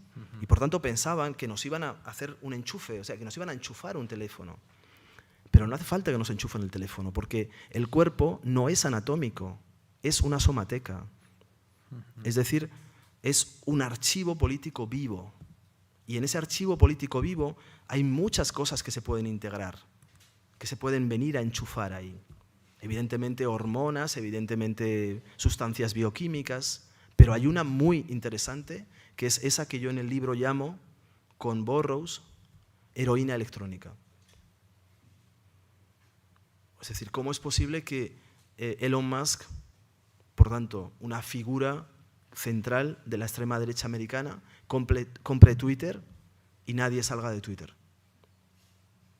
Y sigamos utilizando Twitter. Bueno, digo sigamos, yo os lo digo porque por si acaso sirve de ejemplo. De hecho, desde aquí yo no tengo Twitter, no tengo Instagram, soy faceless. Esto de ser faceless es casi como no estar tatuado. O sea, yo estoy tatuado porque esto no puede pasar a I couldn't throw. But en todo caso, seguro que no tengo Facebook. No tener Facebook durante años prácticamente era como, ¿no? Como casi no tener dirección, ¿no? Era como, es que no vives en ninguna parte. Es como, bueno, pues mira, no tengo Facebook, ¿no? Pues no tengo Facebook, no tengo Twitter, no tengo Instagram, pues no sabéis la cantidad de tiempo que tengo para hacer otras cosas. Y entre otras cosas, precisamente, la cantidad de tiempo que tengo para, si quiero, entrar en agenciamientos creativos con otras tecnologías de subjetivación disidentes. Porque, ya os digo, es decir, pensad el Twitter, Instagram, todas las aplicaciones que utilizáis, pensadlas como técnicas de gobierno, como dispositivos de subjetivación normativa. Pensarlas, por tanto, como, por una parte, además, como formas de adicción, como heroína electrónica, y por otra, como formas de contaminación. Con lo cual, no entiendo, sobre todo, bueno, si esta asamblea constituyente estuviera, no sé, si estuviéramos en el partido del PP y que todo el mundo tiene su Twitter, su tal, pues lo entiendo perfectamente, siguen a Elon Musk y todo va. Pero en este contexto, en el nuestro, que pasemos tiempo en Instagram, en Facebook, en Twitter, se acabó. O sea, moratoria, secesión. No sé, ayer lo decía en Barcelona, la revolución es más fácil que seguir siendo normalizados por los dispositivos del poder. Es que aparte es más fácil, es más gozosa, hay más margen de agenciamiento. Bueno, esa es la teoría de poder como adicción de la heroína electrónica que os voy a decir, que vosotros no sepáis. No sé, me explicáis mañana si podéis vivir sin la heroína electrónica. Por tanto, si esa es la relación que tenemos ahora con los dispositivos de poder, ¿qué vamos a hacer colectivamente? Ya resistir, ¿qué sería resistir ahí? ¿Qué sería una práctica emancipatoria ahí? ¿No? Y claro, lo que sí me interesa, quizá que Maggie Nelson con Foucault, digamos, articula esa diferencia entre la liberación y la producción de prácticas de libertad, pero me sigue pareciendo una diferencia interesante, pero mucho más fértil me parece la diferencia entre producción de identidad y producción de prácticas de libertad. Yeah. Sobre todo porque pensemos que las prácticas políticas y micropolíticas de los últimos 40 años se han estructurado absolutamente todas como prácticas de producción de identidad. Y desde luego somos más homosexuales de lo que éramos, somos más trans de lo que éramos, pero no estoy seguro que seamos más libres. Entonces, por eso, por ejemplo, me interesa el lugar de la disforia como un lugar, de nuevo, ¿no? Como este lugar inestable, vibratorio, que puede venir a cuestionar todas esas diferencias. Y por eso, de nuevo, no os interpelo como gays, lesbianas, heterosexuales. A lo mejor os interpelo como disfóricos del mundo. Sabiendo que la disforia, como categoría psiquiátrica, no existe, ¿no? Es decir, en todo caso, no existe lo que la disforia pretende nombrar. Y aquí, a lo mejor, ya 9 menos cuarto, sería prudente, ¿no? A lo mejor abrir, no sé si abrir a una pregunta del público, viendo la dificultad que tiene el entrevistado para hacer respuestas cortas. Una ronda, no sé si Una ronda. Una ronda. Una Y tú ronda me respondes parece... general. Vale, estupendo. Una ronda me parece muy buena idea. Te la vas apuntando, ¿sí? Sí, me voy pues apuntando. Venga, había una mano aquí y otra por allá, para empezar. Sí, creo que te van a traer un micrófono. Te van a traer la jeringuilla electrónica aquí. Bueno, primero muchas gracias por esta fantástica presentación. No me ha quedado claro del todo, o sea, el concepto de identidad. O sea, si debemos dejar de lado las identidades y afirmarnos como cuerpos únicos o no únicos, ¿es posible generar una identidad a partir de ello? O sea, teniendo en cuenta que las entidades, en cierto sentido, son binarias. Hay un nosotros y para ese nosotros hace falta un ellos. ¿Es posible generar una identidad a partir de la idea de cuerpo? ¿Y reconoces la importancia transformadora que generan las identidades? O sea, dices, a la hora de esta asamblea constituyente, la fuerza, la ilusión, la transformación que generan las identidades para mover eso hacia adelante, como ha sido el feminismo o el movimiento LGTBI, ¿cómo se transforma eso hacia una identidad de cuerpos sin un ellos? ¿O cómo se crea un ellos? Muchas gracias. A ver, entonces, allí atrás, ¿sí? Y mucho más atrás. Bueno, a ver, sí, venga. Déjale. No, voy cogiendo, sí. No, perdonad, voy cogiendo notas simplemente.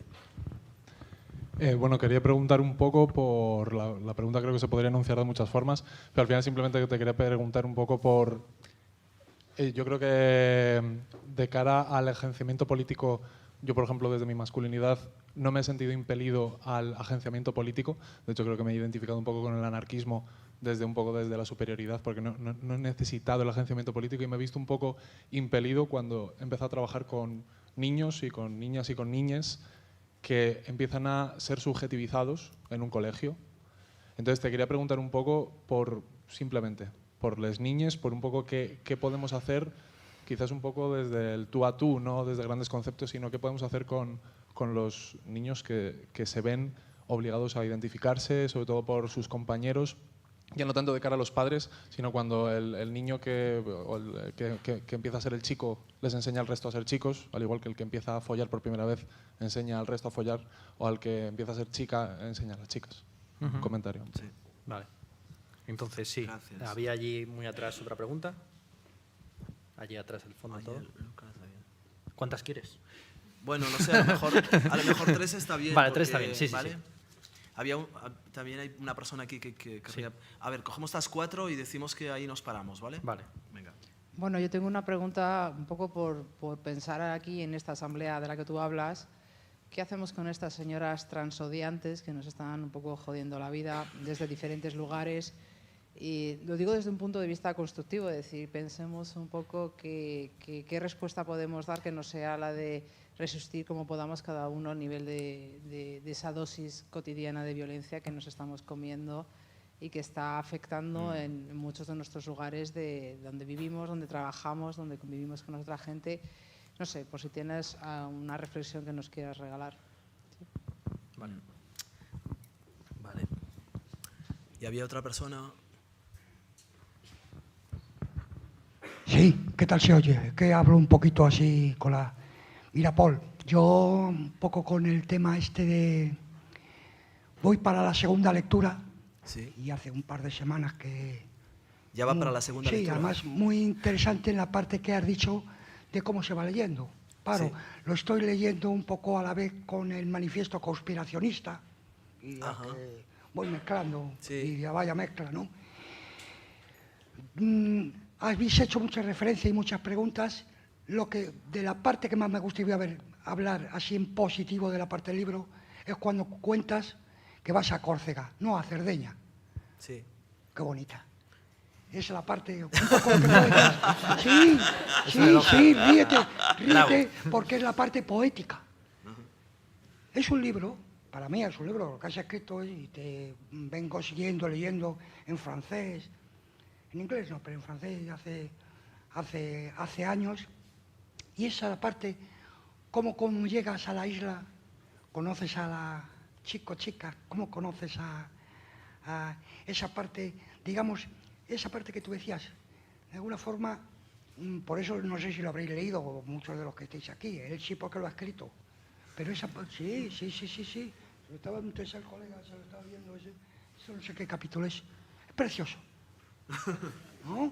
Simplemente eso, y después porque de Borrow, de Althusser, de todos estos hombres, entre comillas, eso es una nueva discusión, ya habrá pie a otras discusiones más con chicas.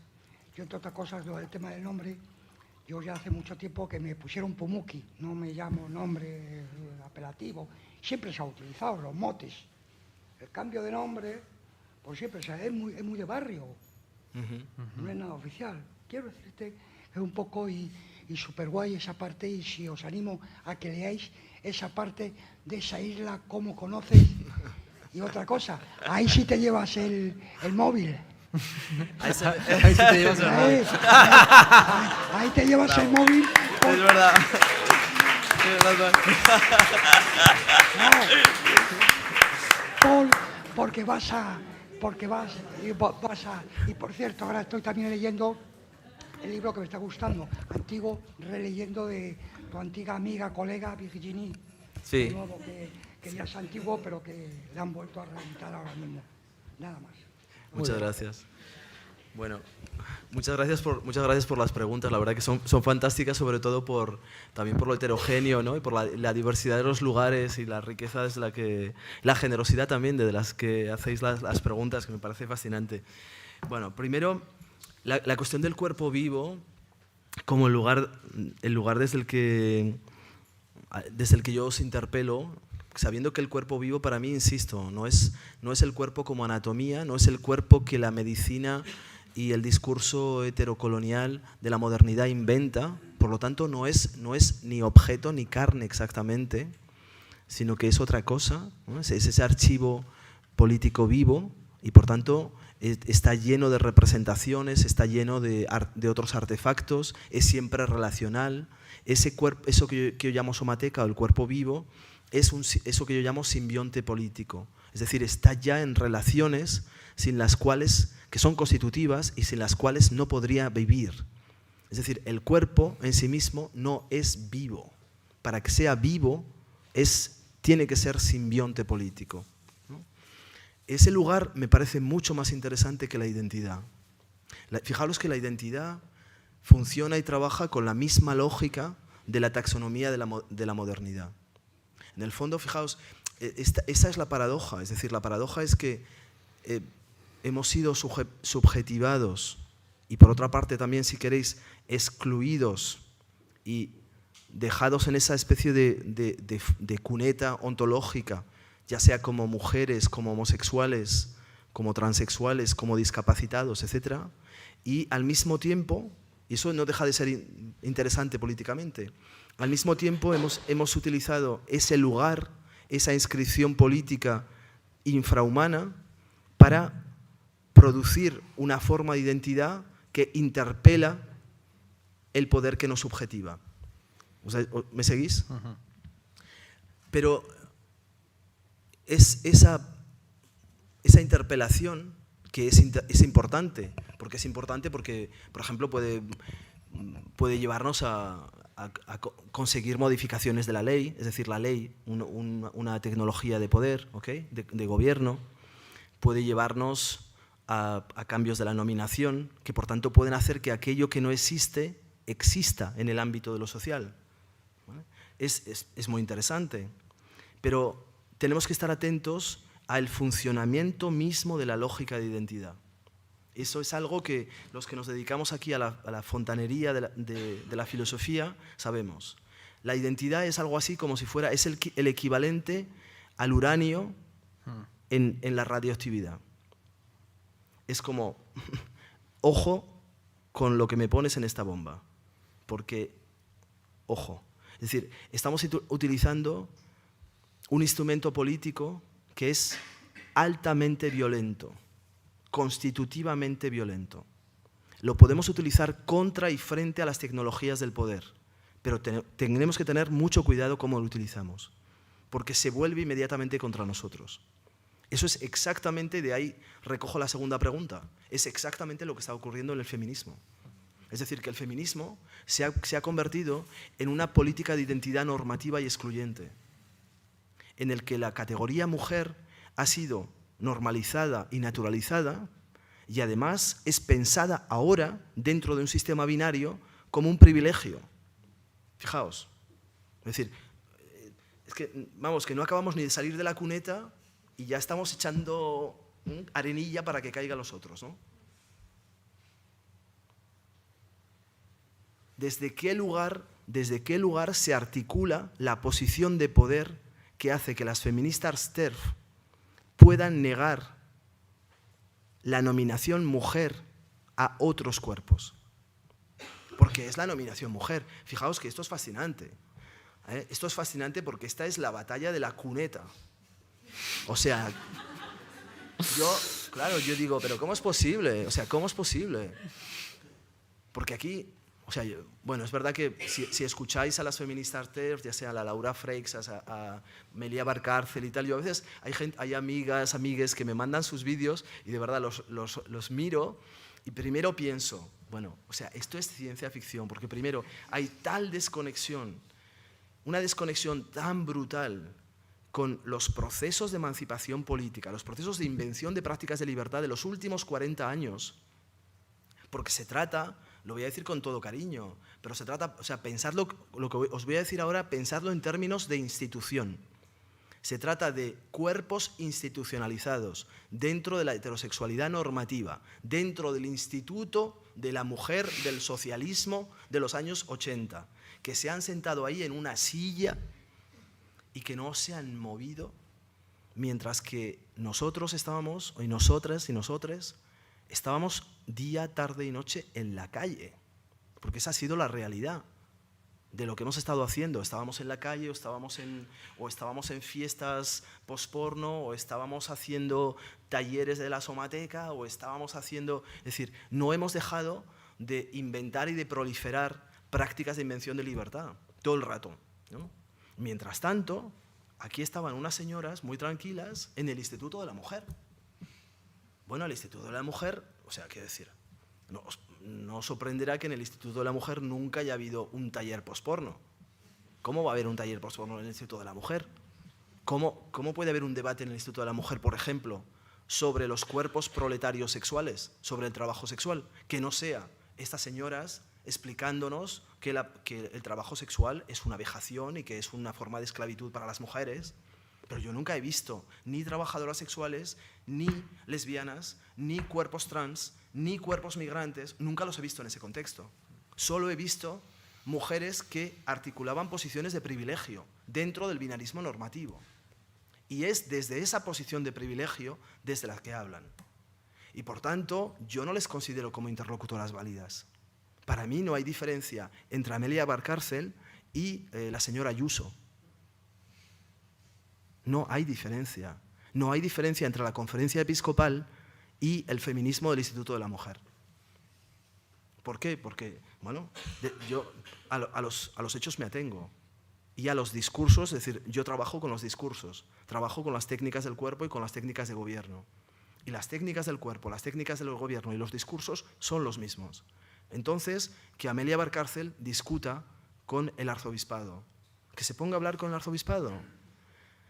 Y sobre todo, si consideran que la feminidad está definida de forma natural y que solamente es real y existe, porque fijaos, esto es una batalla ontológica, de aquí que estemos aquí los fontaneros de la ontología, ¿no?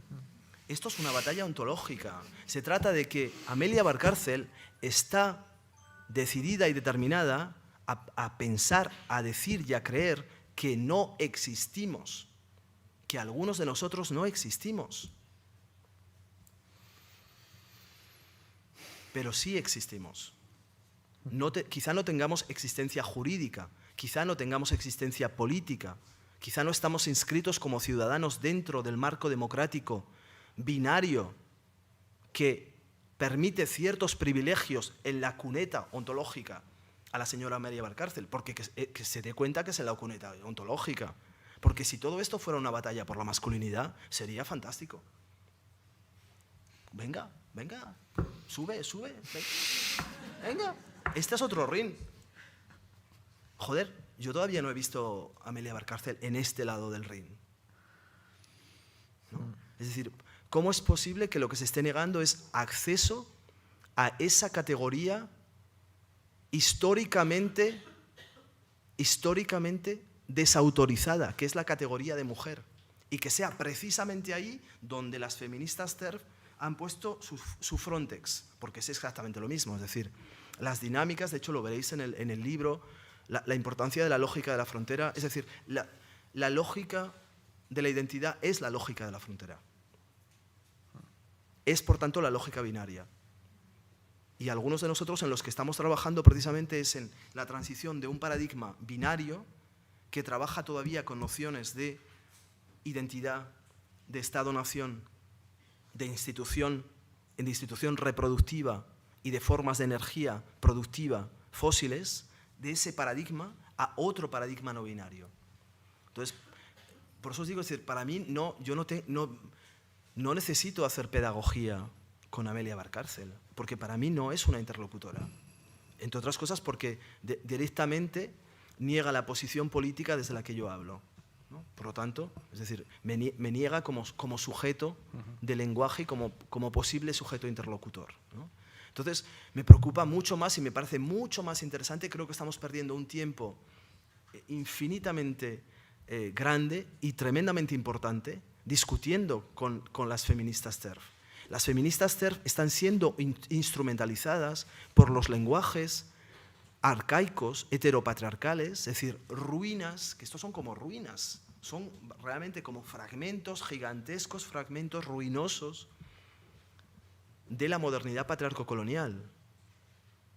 Están siendo totalmente instrumentalizadas por los lenguajes neofascistas, que necesitan de las TERF para decir lo que están diciendo.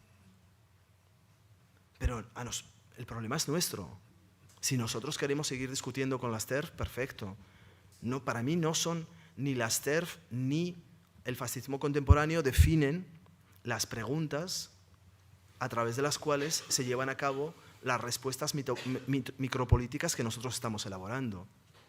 Pues a nosotros, es decir, nuestra tarea es producir otros lenguajes. Por tanto, elaborar otras preguntas y hacer otras respuestas, ¿no? Bueno, no diré más sobre esta cuestión porque ya veis que me enciendo y no puedo. No. Masculinidad, niñez. Bueno, la parte más interesante en parte de lo que está sucediendo con este cambio de paradigma es que podríamos imaginar que la revolución.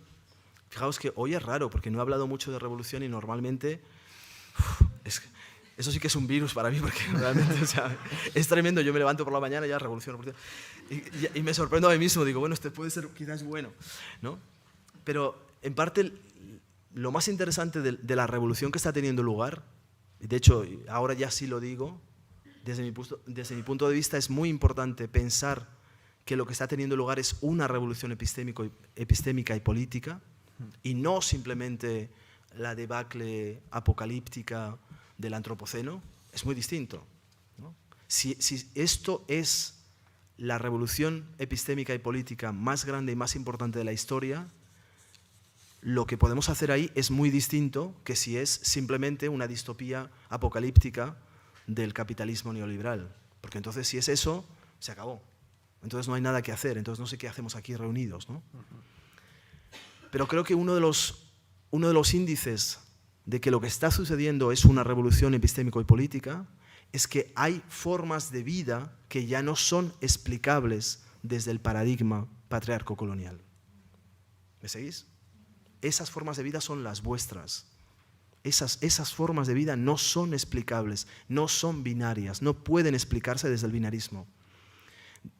a veces, fijaos, como todavía estamos, es casi como si, en parte como si todavía tenemos una especie de fantasma de subjetivación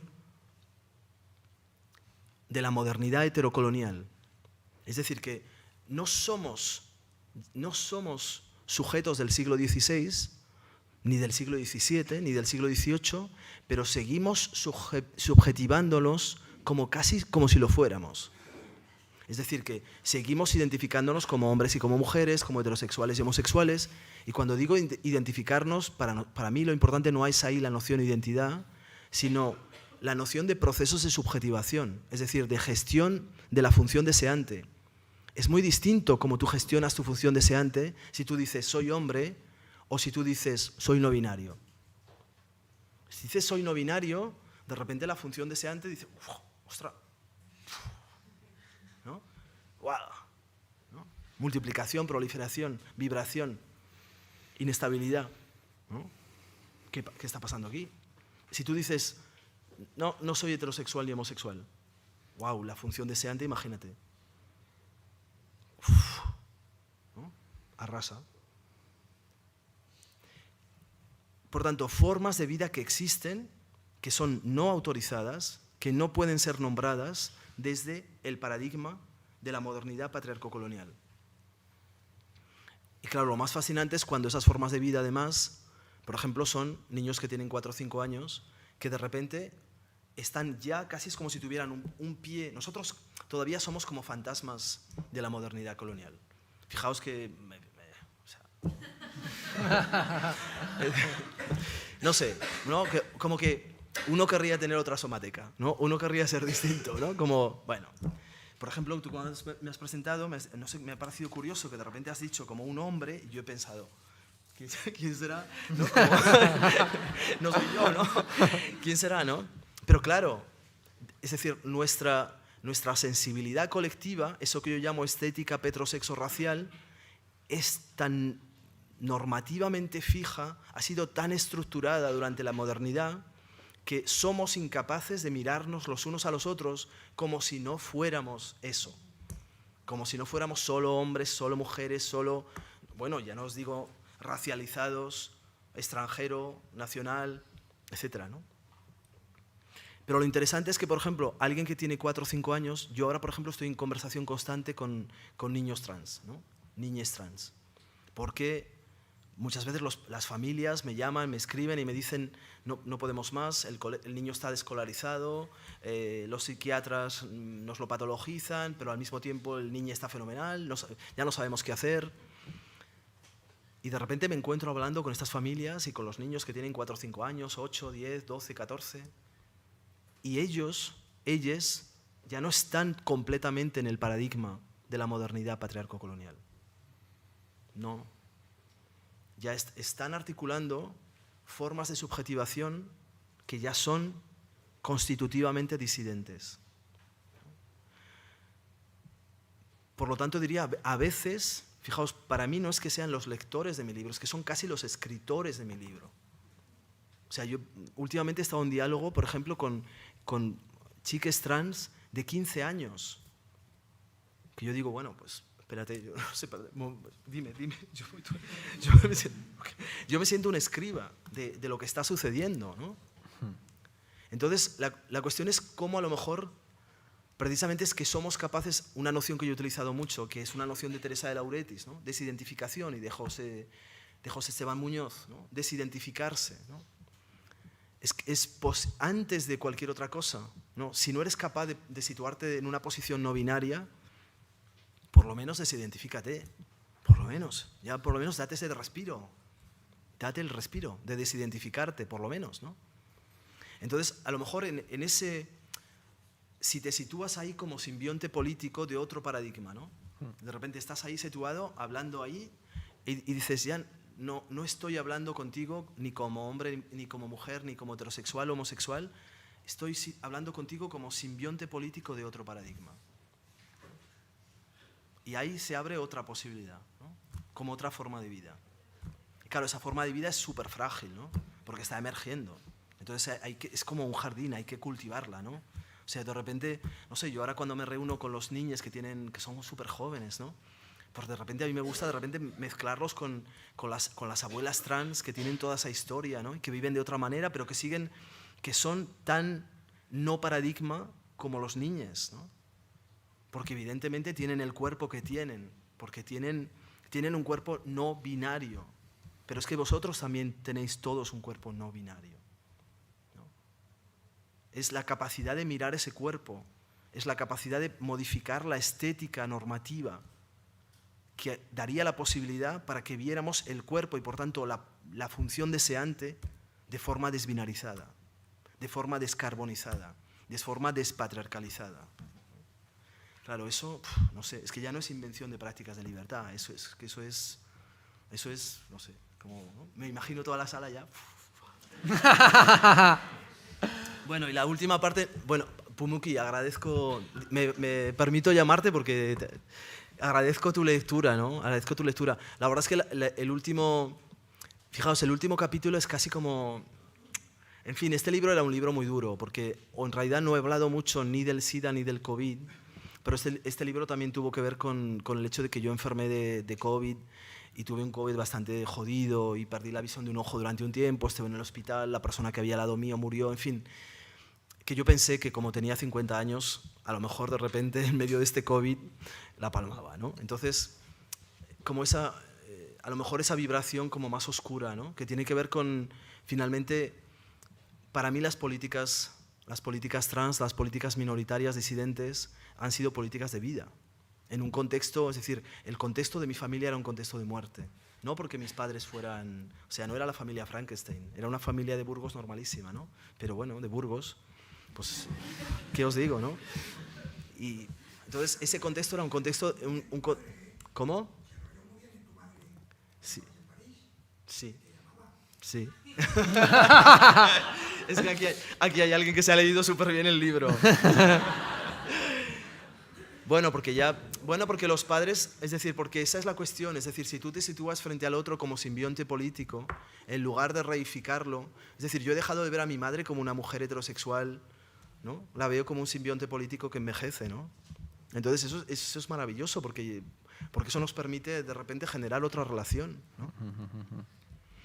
Pero bueno, en todo caso es verdad que el libro tenía esa vibración, y lo sabe la gente que lo leyó al principio, ¿no? El libro tenía esa vibración oscura de confrontarse del miedo, el miedo a morir, sobre todo porque los que habíamos conocido las prácticas comunitarias, ¿no? De duelo, de acompañamiento que tuvieron lugar durante la crisis del SIDA.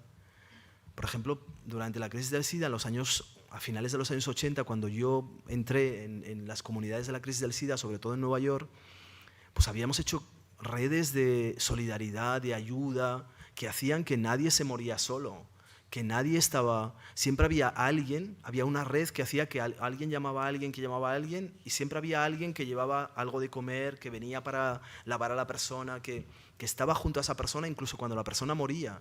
Y cuando la persona moría había 50 amigos que estaban todos, unos mejores y otros peores, pero que iban todos al entierro. Y ese lugar era un lugar, de nuevo, dentro de la muerte, era un lugar de vida, ¿no? Pero claro, en medio del COVID yo me encontré totalmente aislado, me encontré solo, me acabé de mudar al apartamento, me encontré totalmente solo, absolutamente nadie, ni siquiera mis mejores amigos venían a verme. Porque la gente decía, bueno, es que no sabemos, a lo mejor esto es malísimo y la gente la palma y tal. Ok, perfecto. Me encontré en un hospital como cuerpo trans, desnudo, en una camilla, tirado en medio de un hospital en un pasillo, en una cama, con gente que te mete cosas por todas partes. Yo digo, cuidado, que yo he hecho 3 años de medicina, ojo, ¿qué me estáis metiendo por aquí? Perdiendo la visión de un ojo, la gente que se muere a mi lado, en fin. O sea, me sentí objeto, ya, porque dentro de mi posición de disfórico, ya veis qué tipo de somática soy. Tengo un aparato deseante en muy buena funcionalidad. Entonces yo no me dejo subjetivar tan fácil. Pero claro, cuando estás enfermo de COVID y has perdido la visión de un ojo y estás en una camilla desnudo, tirado en un hospital, entonces ahí sí que tocas fondo, ¿no? Entonces este libro era un libro súper duro. Y de repente pues mis editores, ¿no? Mi editor francés me dijo, uy, es que a nosotros nos gusta mucho el entusiasmo el tuyo, ¿no? Pero en este libro hemos perdido... oye, que no te vemos entusiasta. Y dije, joder, es que mirad cómo estoy, que no puedo subir las escaleras. Tuve un COVID súper largo y estaba jodidísimo, ¿no? Entonces era como decir, bueno, desde este lugar, desde esa radiación de Hiroshima, desde ese lugar es también posible producir pensamiento, porque eso es verdad. Lo único que no me falló dentro de todo fueron las neuronas, lo tengo que decir. O sea, que yo estaba fatal, pero estaba ahí escribiendo, ¿no? Y entonces, pero claro, el libro también llevó mucho tiempo, también lo seguimos retrabajando con mis editores, que han sido en ese sentido súper generosos también conmigo, ¿no? Porque era como, bueno, ya tenemos el libro listo. Yo decía, no, que lo cambio todo, ¿no? Era como, bueno, no lo cambies todo, porque ya lo hemos corregido entero y ya lo cambias todo ahora. Bueno, en fin, otra vez volver a empezar desde el principio, ¿no? Y entonces, no sé, también me fui mejorando yo, ¿no? Físicamente me fui mejorando, cada vez estaba mejor. Y luego, yo qué sé, al final, pues eso, me fui a Córcega, ¿no? Y yo qué sé. Y también decidí establecer relaciones de otra manera, ¿no? También es el hecho, por ejemplo, el libro acaba con ese encuentro con una persona no binaria y de repente lo que eso supone también, ¿no? Lo que eso supone como agenciamiento con un simbionte político sexual, con otra función deseante no binarizada.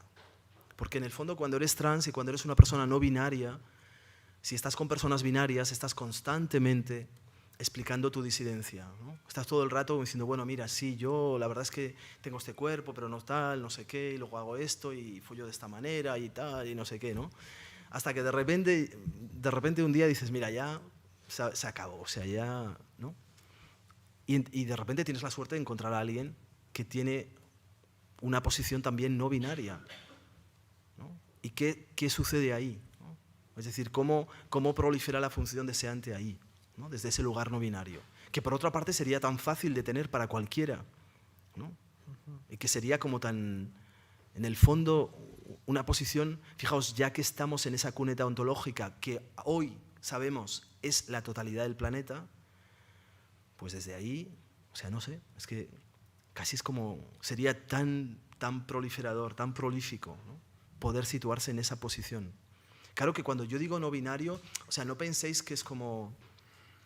Porque no quiero que de nuevo lo reduzcáis como una identidad, ¿no? Que penséis que es una cosa como que yo me levanto por la mañana diciendo soy no binario, ¿no? En fin, esto no es así, ¿no?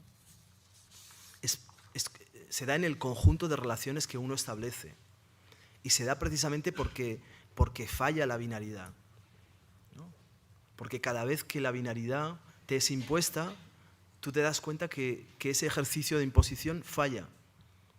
Falla pese a todos los esfuerzos que tú quieras hacer, ¿no? Bueno, me paro aquí.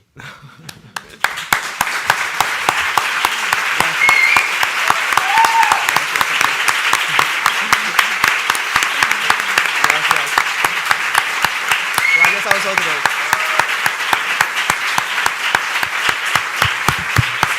Gracias.